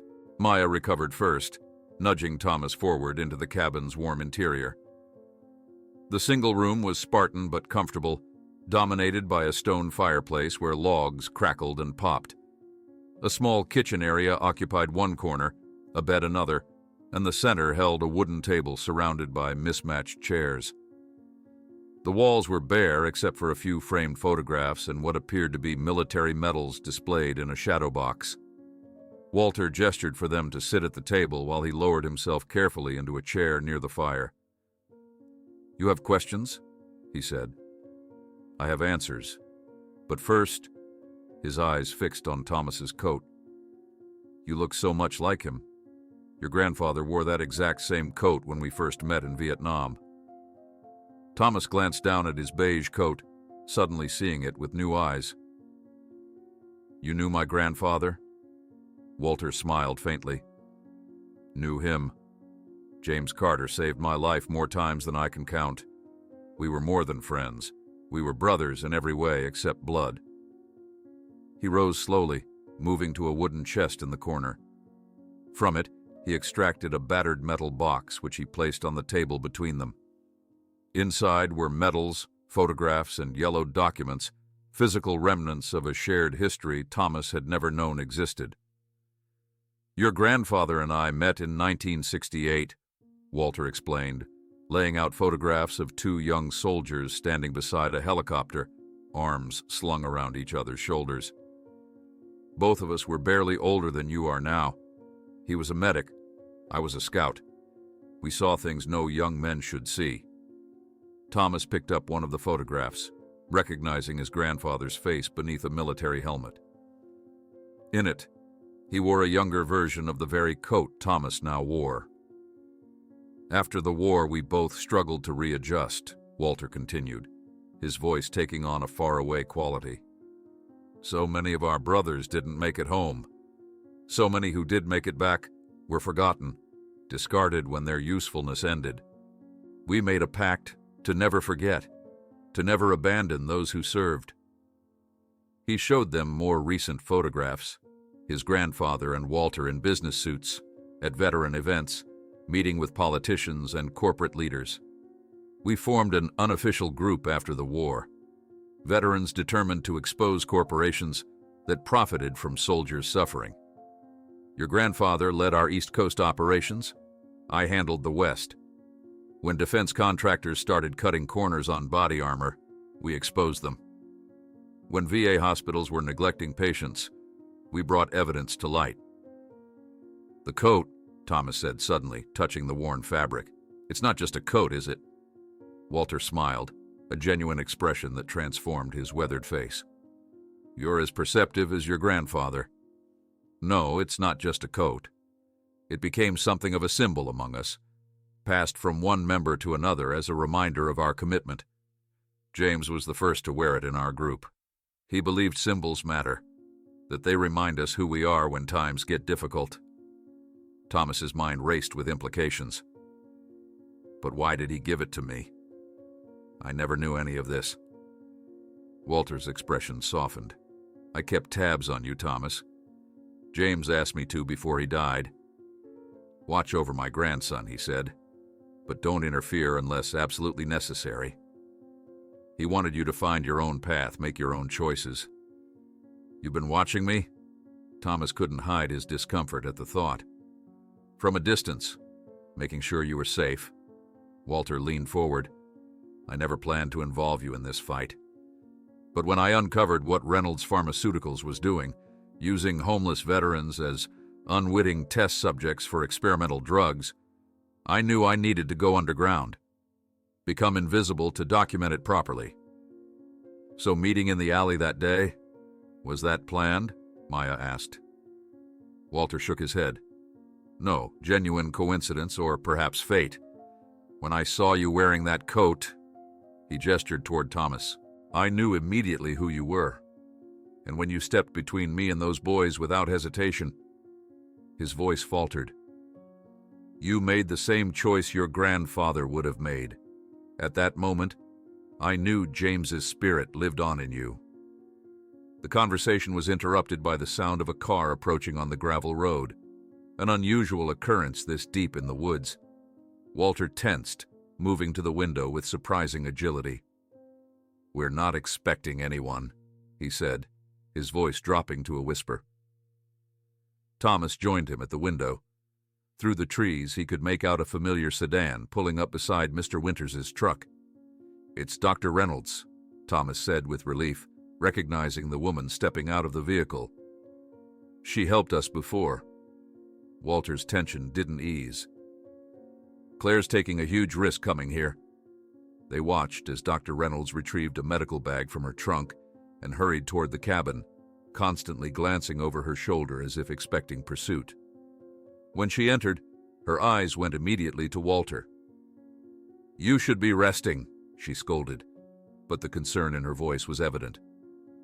I'm fine, Claire, Walter replied with the tone of someone who'd had this conversation many times. Dr. Reynolds turned to Thomas and Maya. I'm sorry for the dramatics with that anonymous email, but I couldn't risk being more direct. Communications are being monitored. She placed her medical bag on the table, extracting supplies to check Walter's vital signs. As she worked, she brought them up to date on developments in the city. Michael was released on bail yesterday, she said grimly. He's furious, swearing vengeance against all of us. Especially you, Thomas. But the gunshot, Thomas began, remembering the sound that had echoed through Walter's mansion. Grazed my shoulder. Dr. Reynolds explained, touching her left arm briefly. Michael was never a good shot. The security guards restrained him until police arrived, but his lawyers had him out within hours. She finished examining Walter, seemingly satisfied with his condition. The board of directors is in emergency sessions, trying to distance themselves from Michael. They're claiming he acted alone, that the company had no knowledge of the illegal trials. That's a lie, Walter said firmly. I have evidence implicating at least 5 board members who personally approved the veteran testing program. He turned to a weathered leather briefcase beside his chair and extracted a thick folder of documents. This completes the puzzle. Proof I kept separate as a final safeguard. Bank transfers, internal memos, participant lists with causes of death redacted in official reports. Thomas accepted the folder, understanding its significance. These were the missing pieces that could ensure Reynolds Pharmaceuticals couldn't wiggle out of responsibility by sacrificing Michael alone. There's more you should know, Walter said, his tone growing more serious. He gestured for Thomas to remove his coat. When Thomas complied, Walter carefully turned it inside out, revealing the lining. Look closely, he instructed. Thomas examined the lining, noticing for the first time subtle initials embroidered in various places, dozens of them, including his grandfather's J.C. And he realized with surprise, his own T.C. Your grandfather added your initials before giving you the coat, Walter explained. He believed you would one day continue the work, though he hoped it would be under less dangerous circumstances. This coat isn't just a piece of cloth, Walter continued, running his fingers over the embroidered initials. It's a symbol, passed from hand to hand among people who committed themselves to defending the defenseless. Thomas traced the initials with his finger, feeling the weight of legacy and responsibility. His grandfather had seen something in him, a capacity for justice, for standing up when others remained seated, and had quietly prepared him for this moment. What happens now? Thomas asked, looking between Walter and Dr. Reynolds. We use these new documents to ensure Michael Reynolds Jr. is definitively convicted, Dr. Reynolds answered. With the evidence you've already made public and these additional files, there's no way he escapes accountability. Walter nodded in agreement. But we must be careful. Michael is desperate, and desperate men are dangerous. He has resources, connections we don't fully understand. You never noticed something strange about the coat, Thomas? Walter asked, indicating a small metallic glint, almost imperceptible in the internal seam. Your grandfather sewed a key in there years ago, the key to a bank vault containing the final proof that could not only bring down Reynolds Pharmaceuticals, but expose a network of corporations involved in illegal experiments for decades. Thomas stared at the glint of metal in the coat's lining, his fingers exploring the small, hard shape concealed within the stitching. He glanced up at Walter, who watched him with quiet intensity. A key? Thomas asked, his voice barely above a whisper. Hidden here all this time? Walter nodded. Your grandfather was always thorough. He believed in backup plans for his backup plans. With careful fingers, Thomas worked at the stitching, gently separating the threads until the small key slid into his palm. It was smaller than the golden key to Walter's mansion, this one made of burnished steel, with an unusual pattern of notches and a series of numbers etched into its base. First National Bank, downtown branch, Walter explained. Safe deposit box, 1743. It contains evidence we gathered before I went underground, the foundation of everything I've been building since. Thomas closed his fingers around the key, feeling its weight. Not just the physical mass of metal, but the responsibility it represented. This wasn't just Walter's fight anymore. It wasn't even his grandfather's legacy. This was his choice now, his decision to accept this role that had somehow been preparing for him before he even knew it existed. I'll do it, Thomas said, the words coming more easily than he expected. I'll get whatever's in that box. Dr. Reynolds shook her head, concern etching lines around her eyes. "It's too dangerous. Michael has likely frozen all accounts and safety deposit boxes associated with Walter Johnson. He may even have people watching the bank." "That's precisely why Thomas must go," Walter countered. "They're looking for me or my known associates. Thomas is unexpected." Maya, who had been quietly taking everything in, spoke up. "We can't just walk into a bank and access someone else's safety deposit box. They'll ask for ID." Walter smiled, a knowing expression that reminded Thomas of his grandfather. "The box isn't in my name. It's registered to James Carter." Thomas felt a jolt of surprise. "My grandfather?" "Joint access," Walter confirmed. "Either of us could open it, and since you're his grandson and namesake, Thomas James Carter, you may be able to convince them, especially with the key as proof." The plan took shape over the next hour. Thomas would return home, maintain normalcy, and visit the bank the following day with Mr. Winters posing as a family friend. Maya would create a digital diversion, using her social media skills to suggest Thomas was across town, attending a student government meeting, a committee he actually served on, making the deception believable. As they prepared to leave, Dr. Reynolds received an alert on her phone. Her face paled as she read the message. "Michael has put out a bounty," she said, turning the screen so they could see. $20,000 for information leading to Thomas's safe return. He's framing it as concern for a confused teenager who's fallen in with dangerous influences. Thomas scanned the post, a professional-looking press release with his school photo prominently displayed. The text painted him as an impressionable, troubled teen manipulated by anti-corporate activists. It was a clever strategy. Anyone who helped Michael would believe they were rescuing Thomas, not capturing him. "This changes things," Walter said gravely. "You need to be extremely careful. Michael is trying to turn the whole city into his surveillance network." The drive back was tense and silent. Maya worked on her phone, creating false social media trails and alerting trusted friends to spread misinformation about Thomas's whereabouts if asked.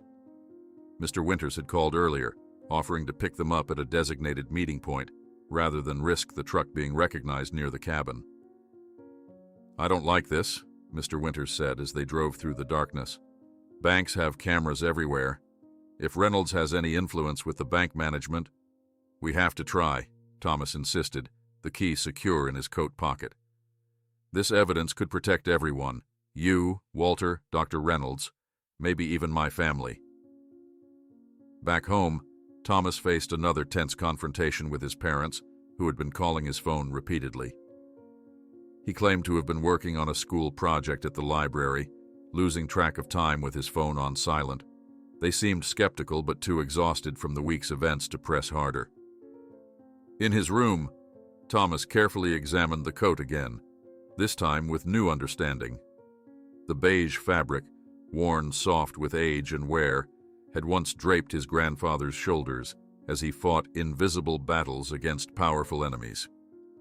Now it was his turn. Morning came too quickly. Thomas dressed with care, making sure to wear a button-down shirt under his beige coat, an attempt to look more mature for the bank visit.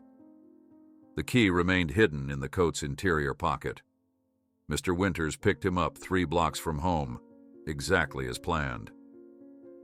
The older man had also dressed more formally than usual, exchanging his diner clothes for a respectable blazer and tie. "Maya's operation is in motion," Mr. Winters informed him, pulling into traffic. "She's posted photos of you at that student council meeting. Even got some friends to comment about seeing you there." The First National Bank occupied a stately stone building downtown, its architecture projecting permanence and security. Thomas felt distinctly out of place as they climbed the wide steps to the entrance, acutely aware of the security cameras tracking their movement. Inside, the marble-floored lobby hushed their footsteps. Mr. Winters approached a desk labeled Customer Service, Thomas following closely behind. "Good morning," Mr. Winters began with practiced confidence. "This young man needs to access his grandfather's safety deposit box, I'm a family friend helping out." The representative, a middle-aged woman with a professional smile, turned to Thomas. "And you are?" "Thomas James Carter," he replied, trying to keep his voice steady. "My grandfather was James Carter. He had a box here, number 1743. "Do you have the key?" she asked. Thomas produced it from his pocket, placing it carefully on the desk. The woman examined it, then turned to her computer. "I'll need to see some identification," she said, fingers poised over the keyboard. Thomas presented his school ID and driver's permit, the only forms of identification he possessed. The woman frowned slightly. "Normally, we require government-issued photo ID for safety deposit access," she began. Mr. Winters intervened smoothly. "His grandfather passed last year. The family only recently discovered he had this box. Thomas was named after him. Thomas James Carter, Jr., essentially. The key was left specifically to him." The woman seemed to waver, studying Thomas's face and then the documentation before her. "I'll need to speak with my manager." The minutes she was gone stretched like hours. Thomas fought the urge to fidget, aware of each security camera, each guard positioned throughout the lobby. Finally, she returned with an older man in a tailored suit. "Mr. Carter," the manager said, extending his hand. "I understand you're accessing your grandfather's box. We'll need you to sign some paperwork, and I'll personally escort you to the vault." Relief washed over Thomas, quickly followed by suspicion. Had it been too easy? Was this a trap? They followed the manager through a security door, down a hallway, and into the vault area. The massive round door stood open during business hours, revealing rows of metal boxes embedded in the walls. "Box 1743, the manager confirmed, using his key alongside Thomas's to open the designated compartment. He extracted a long metal box and led them to a private viewing room. "Take your time. Press the button when you're finished, and I'll return to secure the box." When the door closed behind him, Thomas and Mr. Winters exchanged a look of cautious optimism. "That went smoother than expected," Mr. Winters whispered. "Maybe too smooth," Thomas replied, but his attention was already fixed on the box before them. Inside, they found exactly what Walter had promised: a comprehensive evidence file meticulously organized by year. Documents revealed connections between Reynolds Pharmaceuticals and various government contracts, experimental drug trials conducted without proper oversight, and, most damning, a list of veterans who had died during these trials, their deaths systematically covered up or attributed to other causes. "This is worse than we imagined," Mr. Winters murmured, scanning a page detailing payments to medical examiners who had altered cause-of-death reports. "They've been doing this for over a decade." Thomas photographed key documents with his phone, while Mr. Winters created a detailed inventory. They worked quickly, aware that each passing minute increased their risk of discovery. Among the files, Thomas found a sealed envelope with his name written in what he recognized as his grandfather's handwriting. Inside was a letter, dated just weeks before his death. "Thomas, if you're reading this, then you've accepted a burden I hoped you'd never have to carry. The coat I gave you isn't just a memento. It's a symbol of the promise we made to protect those who cannot protect themselves. Walter will guide you, as he guided me. Trust him, but also trust your own judgment. You have always had the courage to stand up when others remained seated. Now you have evidence to make your stand count. With pride, Grandpa." Thomas folded the letter carefully, placing it in his coat pocket next to the key. The final piece had clicked into place, the reason his grandfather had given him the coat, why he'd felt such an immediate connection to Walter, why this fight felt so personally important. They were nearly finished when Mr. Winters' phone vibrated with a text from Maya. "Emergency! Reynolds men at bank. Get out now." They had just pressed the call button when Thomas's phone lit up with a news alert. "Reynolds Pharmaceuticals CEO Michael Reynolds Jr. calls emergency press conference, promises revelations about conspiracy against healthcare innovation." The manager returned promptly, his pleasant demeanor unchanged. "All finished?" "Yes, thank you," Mr. Winters replied, maintaining a calm facade despite the warning burning in his pocket. As they returned the box and exited the vault, Thomas noticed new security personnel in the lobby who hadn't been there before. One spoke quietly into a wrist microphone, his eyes tracking Thomas and Mr. Winters as they walked toward the exit. "Don't rush. Don't look nervous," Mr. Winters murmured. "Just walk normally to the door." They had almost reached the entrance when one of the security guards stepped forward, hand moving toward his jacket. In that moment, police sirens wailed outside, and a patrol car pulled up to the curb, its lights flashing. The security guard hesitated, clearly unwilling to make a move with police present. As the bank doors opened, Thomas was stunned to see Zach Miller stepping out of the police vehicle, a trainee badge visible around his neck and a determined expression on his face. Time seemed to freeze on the sidewalk outside the bank. Thomas stared at Zach Miller, his former tormentor now standing beside a police cruiser, trainee badge glinting in the sunlight. The security guard from Reynolds hovered a few feet away, hand still poised near his concealed weapon, caught in indecision. "Get in." "Now!" Zach called out, his voice carrying an urgency that broke through Thomas's shock. Mr. Winters gripped Thomas's arm, pulling him forward. "Don't hesitate," he muttered. As the security guard began to cross the street toward them, Thomas and Mr. Winters rushed to the police car. Zach opened the back door, practically shoving them inside before jumping into the passenger seat. "Go," he told the officer behind the wheel, who immediately pulled away from the curb. Thomas looked back to see the Reynolds security man speaking urgently into his wrist mic, his face contorted with frustration as he watched their escape. "What the hell is happening?" Thomas demanded, heart hammering against his ribs. "Why are you helping us?" Zach turned in his seat, his expression dead serious. "I'm working with Detective Parker. He's one of the few clean cops in this city." The officer driving, a middle-aged man with deep-set eyes and gray stubble, nodded in confirmation. "Parker, Organized Crime Division. Your friend Winters called in a favor through a mutual acquaintance." Thomas shot a questioning look at Mr. Winters, who shrugged.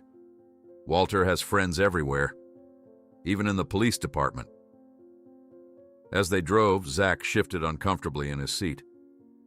"I need to tell you something," he said, avoiding Thomas's eyes. "I never broke my wrist." Thomas stared at him, processing the implication.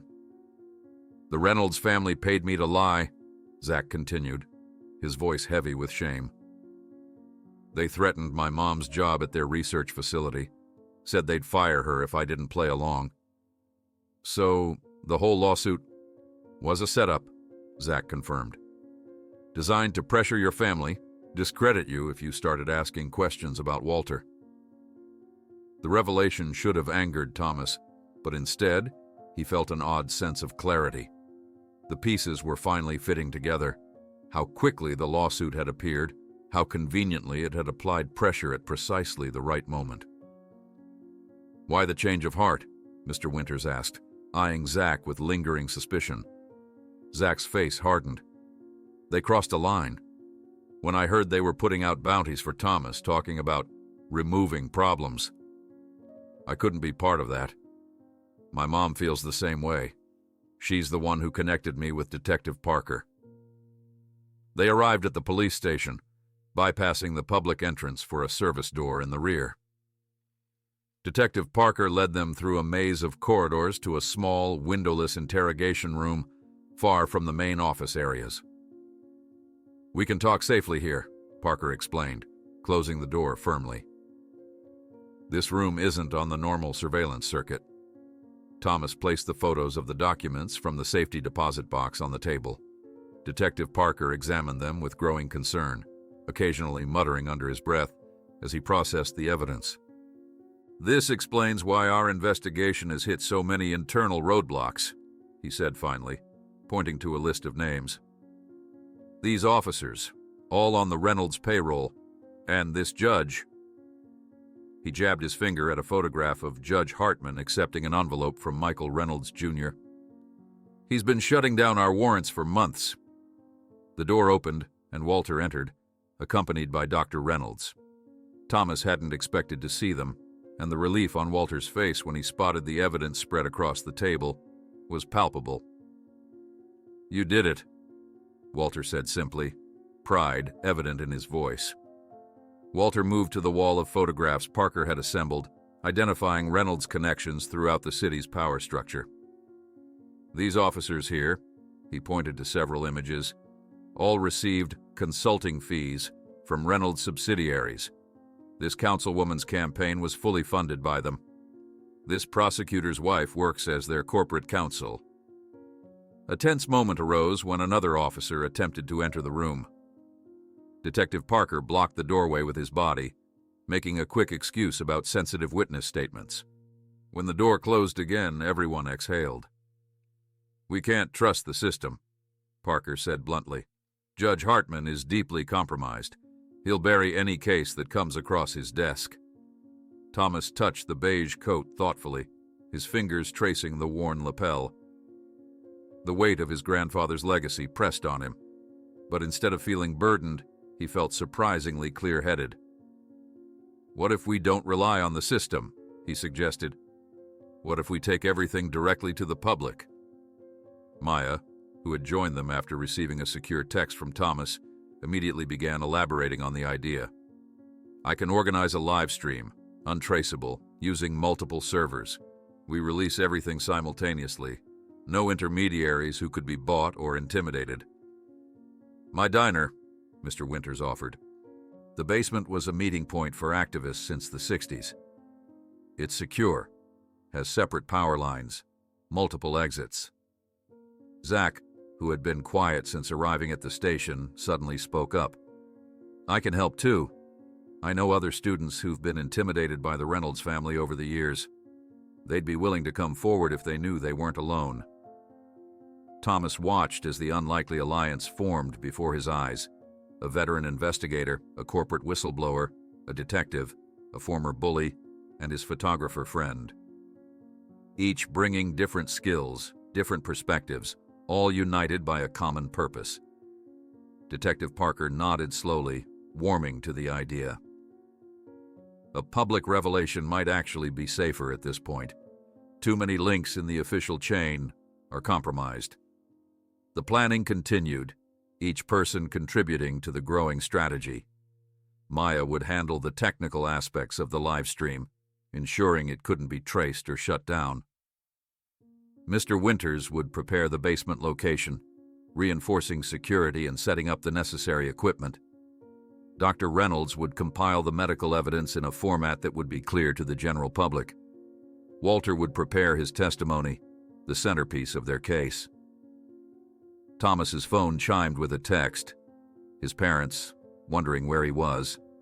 The simple normalcy of their concern struck him as almost surreal given the circumstances. "I should call them," Thomas said, stepping aside. "They've been caught in the middle of this without understanding why." The conversation with his parents was brief but honest. For the first time, Thomas explained the full situation. Walter's true identity, the Reynolds conspiracy, and his own role in uncovering it all. To his surprise, instead of the resistance he expected, his parents offered support. "Your grandfather tried to tell me about this once," his father admitted, his voice thick with emotion. "I didn't want to listen. I thought his stories were just the confusion of old age." When his parents arrived at the station 30 minutes later, they brought Thomas's laptop and the additional equipment Maya had requested. His mother embraced him tightly, whispering, "I'm proud of you," in his ear, words he hadn't heard from her in what felt like years. With his parents now part of the team, the plan took final shape. A live stream in 24 hours, with multiple testimonies and all evidence presented simultaneously across various platforms. They would bypass traditional media entirely, taking their case directly to the court of public opinion. The group dispersed to make final preparations, each with specific tasks to complete, before reuniting at the diner the following evening. Thomas remained with Walter and Detective Parker, reviewing the key points they needed to communicate. "The most important thing," Walter emphasized, "is to make people understand this isn't just about Reynolds Pharmaceuticals. It's about a system that allows powerful corporations to treat certain lives as expendable, particularly those who have already sacrificed for their country." Detective Parker's phone rang, interrupting their conversation. His face grew increasingly pale as he listened to the caller. When he hung up, the room fell silent, waiting. "That was my informant inside Reynolds," Parker said grimly. "Michael Reynolds Jr. has disappeared from his home. Took documents, registered weapons. According to my source, he has a priority target list." He turned to Thomas, eyes grave. "Your name is at the top." Thomas felt a chill run through him, but strangely, no fear. Perhaps it was the comforting weight of his grandfather's coat around his shoulders, or the knowledge that he was no longer facing this danger alone. Whatever the reason, his voice was steady when he asked, "What do we do now?" "We accelerate the timeline," Walter said decisively. "Move everything up, tonight instead of tomorrow." As the group reassembled with new urgency, messages flying between them, coordinating the changed plans, Detective Parker assigned 2 trusted officers to Thomas's family for protection. The live stream equipment was hastily gathered, and a secure route to the diner was mapped out, avoiding main roads where Reynolds's people might be watching. While the group finalized the preparations for the transmission, Detective Parker received a call that made him go pale. "I just got information that Michael Reynolds Jr. has disappeared from his home, taking documents and registered weapons, and according to my informant, he has a list of priority targets, with your name at the top, Thomas." The basement of Winter's Diner had transformed overnight. What was once a storage space for extra supplies and vintage memorabilia now resembled a makeshift broadcast studio, with improvised lighting rigs, computers, and cameras positioned strategically around the room. Thomas surveyed the scene with a mixture of awe and anxiety as Mr. Winters made final adjustments to a space heater in the corner. "Power draw is stable," Maya reported, not looking up from her laptop where lines of code scrolled rapidly. "We're routing through 5 different servers across 3 countries. Even if they figure out we're broadcasting, they won't be able to trace it back here or shut us down quickly." Thomas nodded, adjusting his beige coat nervously. Walter sat nearby, reviewing his notes while Dr. Reynolds checked his vitals one last time. The old man looked remarkably composed, despite the circumstances, his eyes clear, his hands steady. Zach and 2 officers trusted by Detective Parker had positioned themselves discreetly throughout the diner upstairs, monitoring entrances while maintaining the appearance of normal business operations. The lunch crowd provided perfect cover, the clatter of dishes and murmur of conversations masking their activities below. As the afternoon progressed, unexpected allies continued to arrive through the diner's back entrance. Former employees of Reynolds Pharmaceuticals came with internal documents and personal testimonies. Families of veterans affected by the illegal trials brought photographs and medical records of their loved ones. Each addition strengthened their case, building a wall of evidence too substantial to dismiss. An elderly woman with silver hair twisted into a tight bun approached Walter, her eyes filling with tears as she took his hands in hers. "My Harold was one of the first," she said, her voice trembling. 22 years in the Army, and they treated him like a lab rat when he needed help. I never thought we'd see justice." Walter embraced her gently. "We can't bring them back, Margaret, but we can make sure it doesn't happen to anyone else." Thomas watched the interaction, struck by the human cost behind the documents and data they'd been gathering. These weren't just case numbers or statistics. They were people with families who had mourned them, who had been denied the truth about their final days. Thomas's father approached, helping to arrange chairs for the growing number of witnesses who would appear on camera. "Your grandfather tried to tell me about this once," he admitted quietly to Thomas. "I thought he was being paranoid, seeing conspiracies where there were just Corporations doing what corporations do. "Why didn't you ever tell me about him and Walter?" Thomas asked. His father sighed. "Your grandfather and I, we had different views on how to make change in the world. I believed in working within systems. He believed sometimes the systems themselves were corrupt." He glanced at the beige coat Thomas wore. "I never understood what that coat meant to him. I just thought it was an old favorite." Mr. Winters approached, interrupting their conversation. "5 minutes, everyone. Final checks." The room hushed, participants moving to their positions with practiced precision. Maya raised 3 fingers, silently counting down from her station behind the main camera. "We're live," she whispered as a small red light illuminated. Thomas took a deep breath and faced the camera directly. The words he'd rehearsed suddenly felt inadequate, so he discarded his prepared opening and spoke from the heart instead.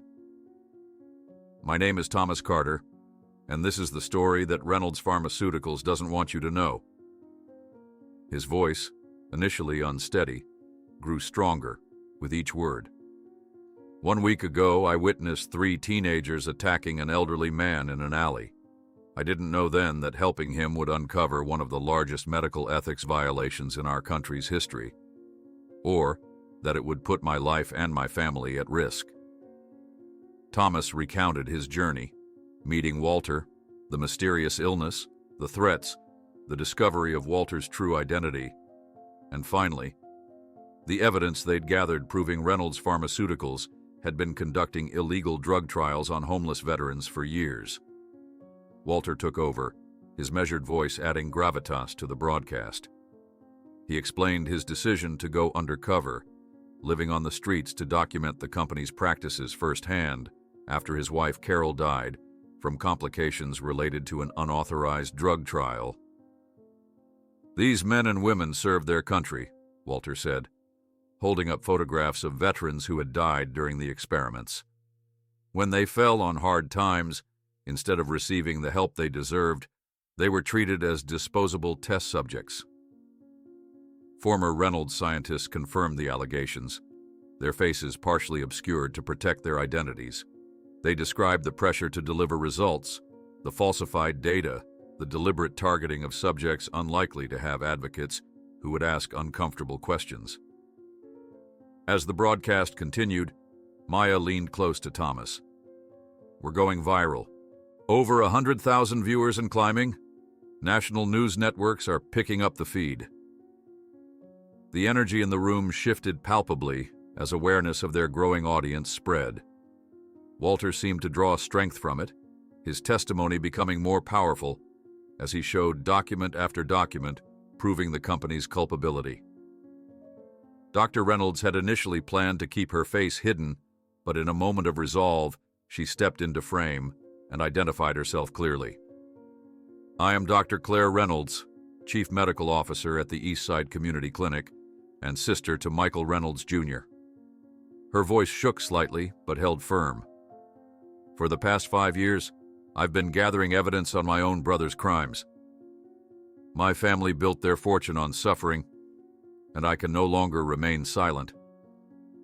Upstairs, the diner had fallen silent as customers gathered around smartphones and the television behind the counter, all tuned to the live stream that was quickly becoming national news. Mr. Winters' staff served free coffee to patrons who stayed, transfixed by the unfolding revelations. The broadcast had been running for nearly 40 minutes when a commotion erupted overhead. Through the ceiling, they could hear raised voices, something breaking, chairs scraping against the floor.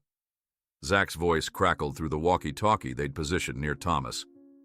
"He's here! Reynolds got past the guards." Everyone in the basement froze. Detective Parker and the second officer immediately drew their weapons, positioning themselves at the stairs. "Keep broadcasting," Walter instructed firmly. "No matter what happens, this story needs to be told." The basement door flew open with a crash. Michael Reynolds, Jr. stumbled down the stairs, his normally impeccable appearance now disheveled, hair wild, expensive suit rumpled, eyes blazing with a dangerous combination of fury and desperation. "You've destroyed everything my family built," he shouted, scanning the room until his gaze locked on Thomas.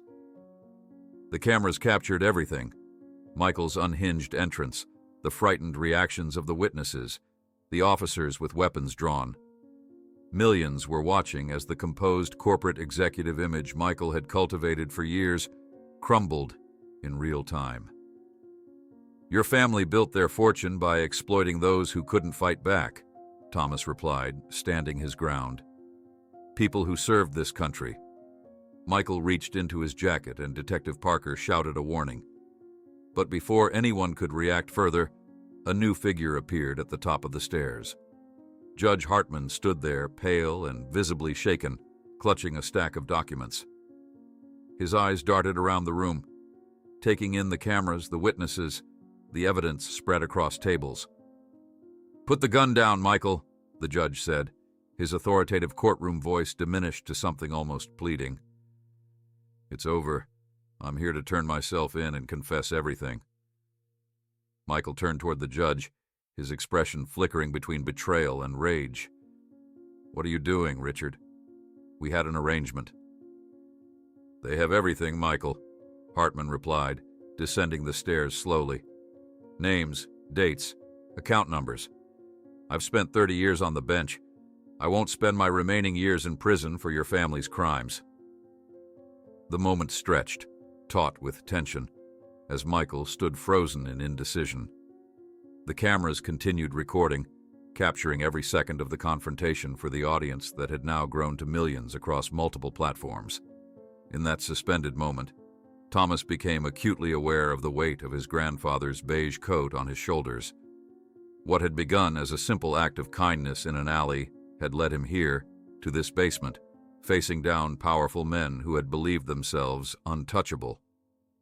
His grandfather had seen something in him, the same something Walter had recognized that day in the alley. A refusal to look away when others suffered, an instinct to stand up rather than stand aside.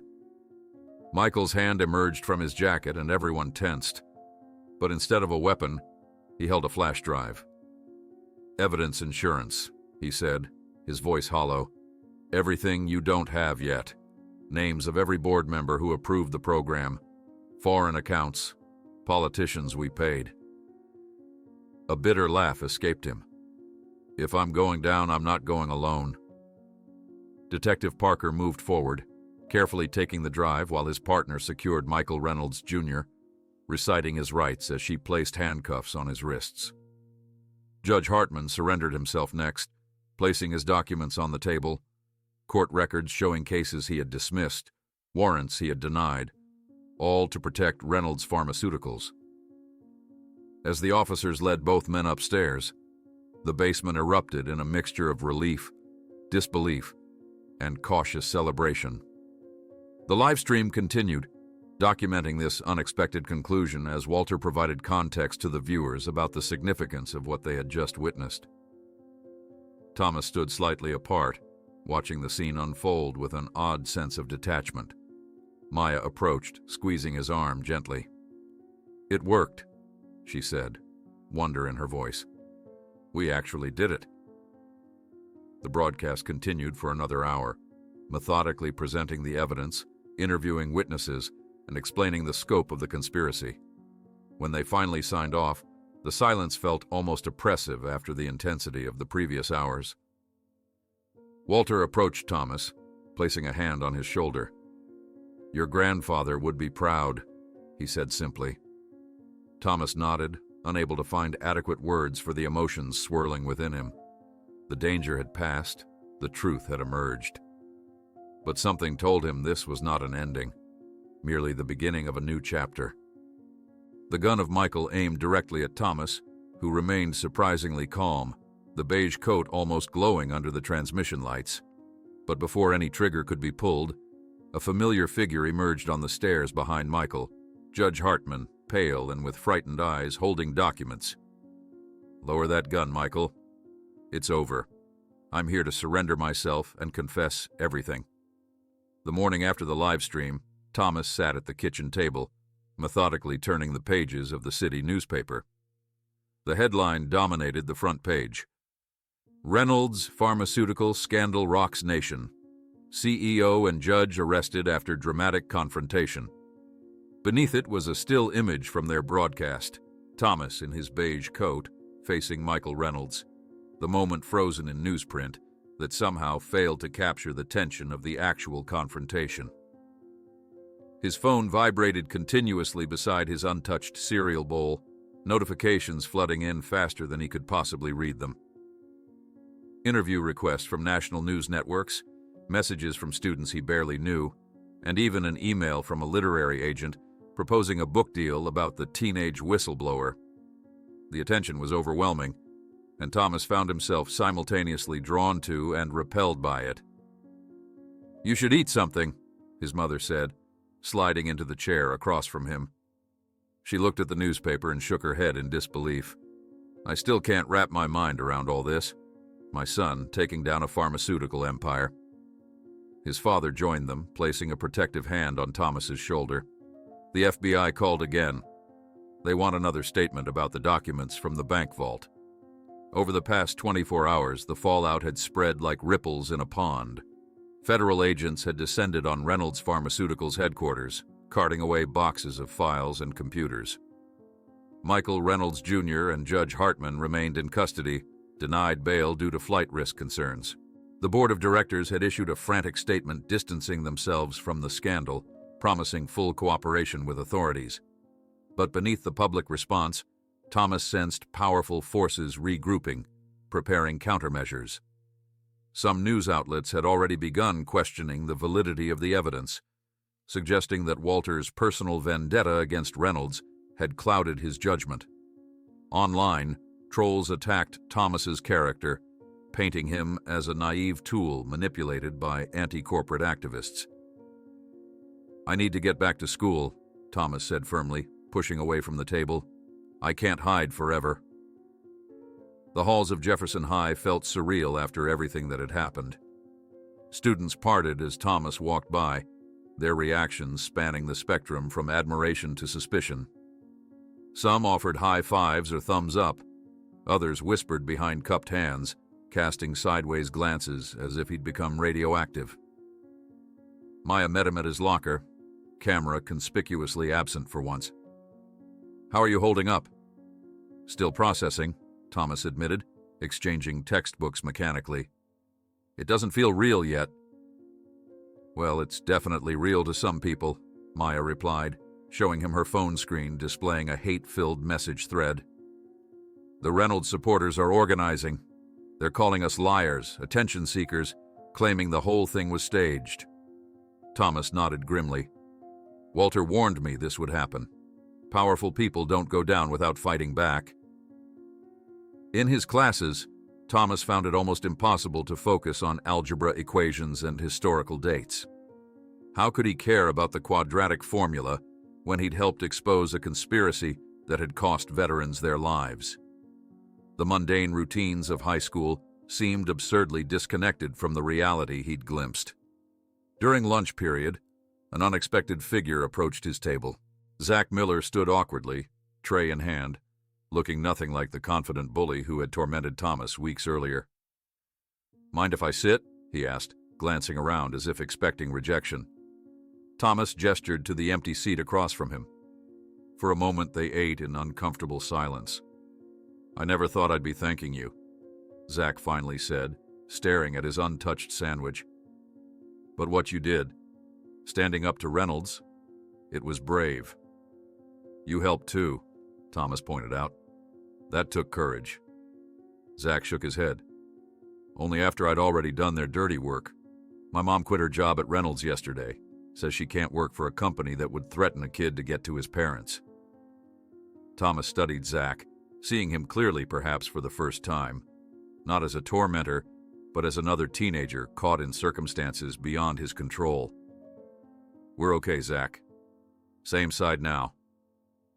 Their tentative truce was interrupted by Thomas's phone buzzing with a text from Mr. Winters. "Walter's in the hospital. Not emergency, just checkup. Wants to see you after school."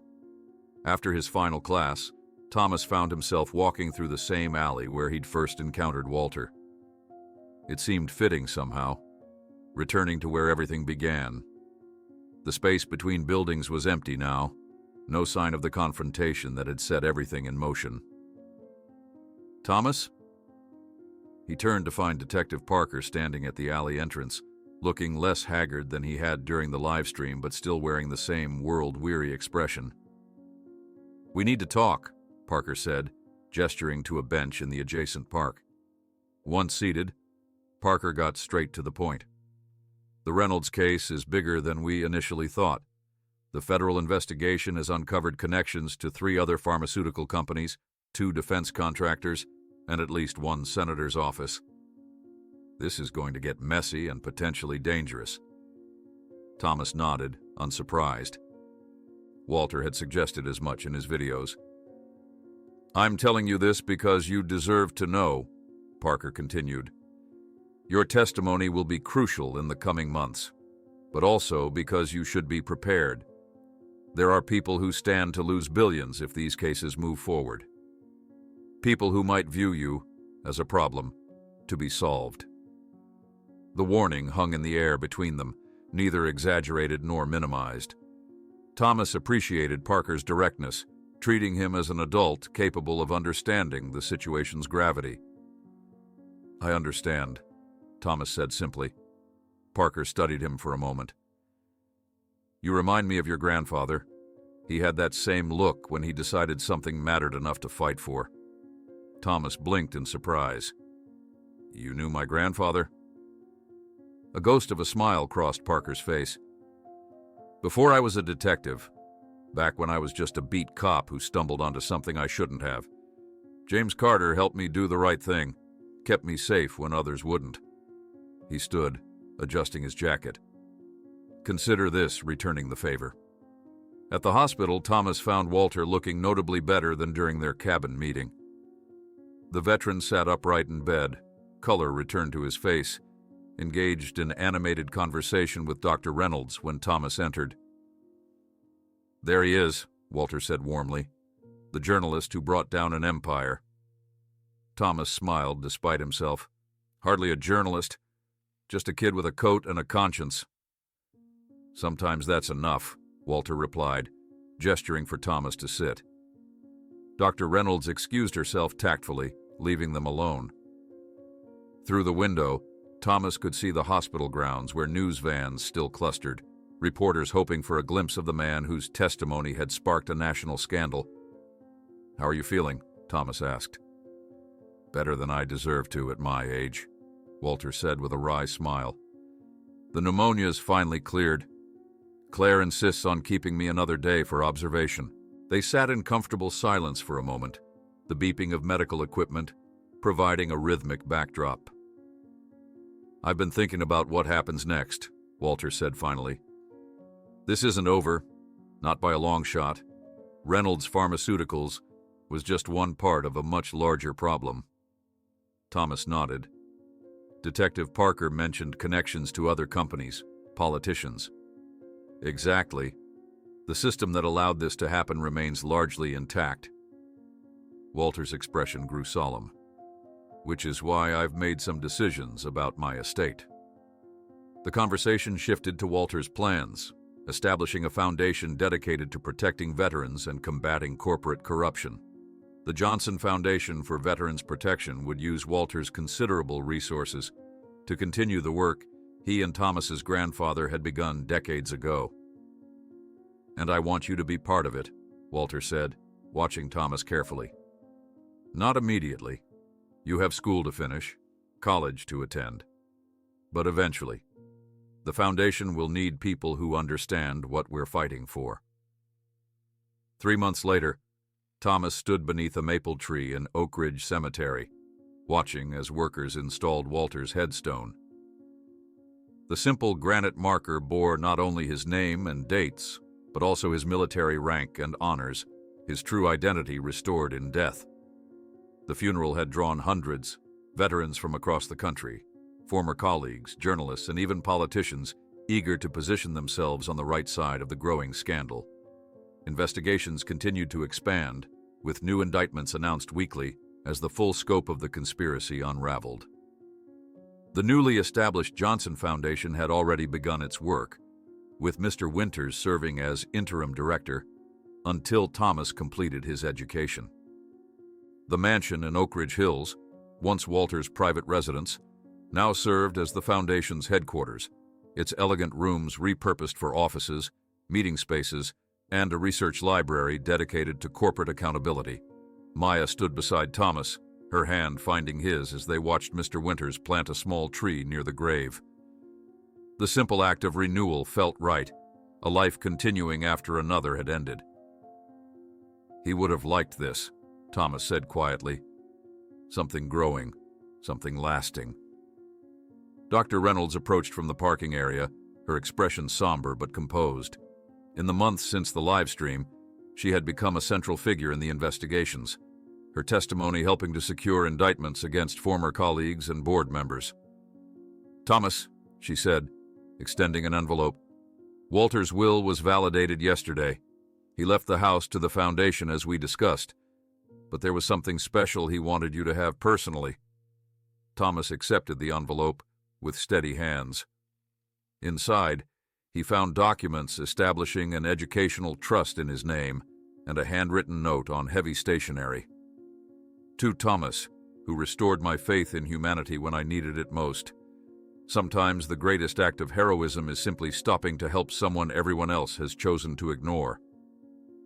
Thomas smiled, touching the beige coat that had come to mean so much more than fabric and thread.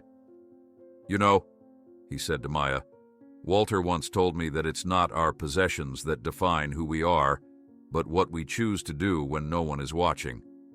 I think I finally understand what he meant."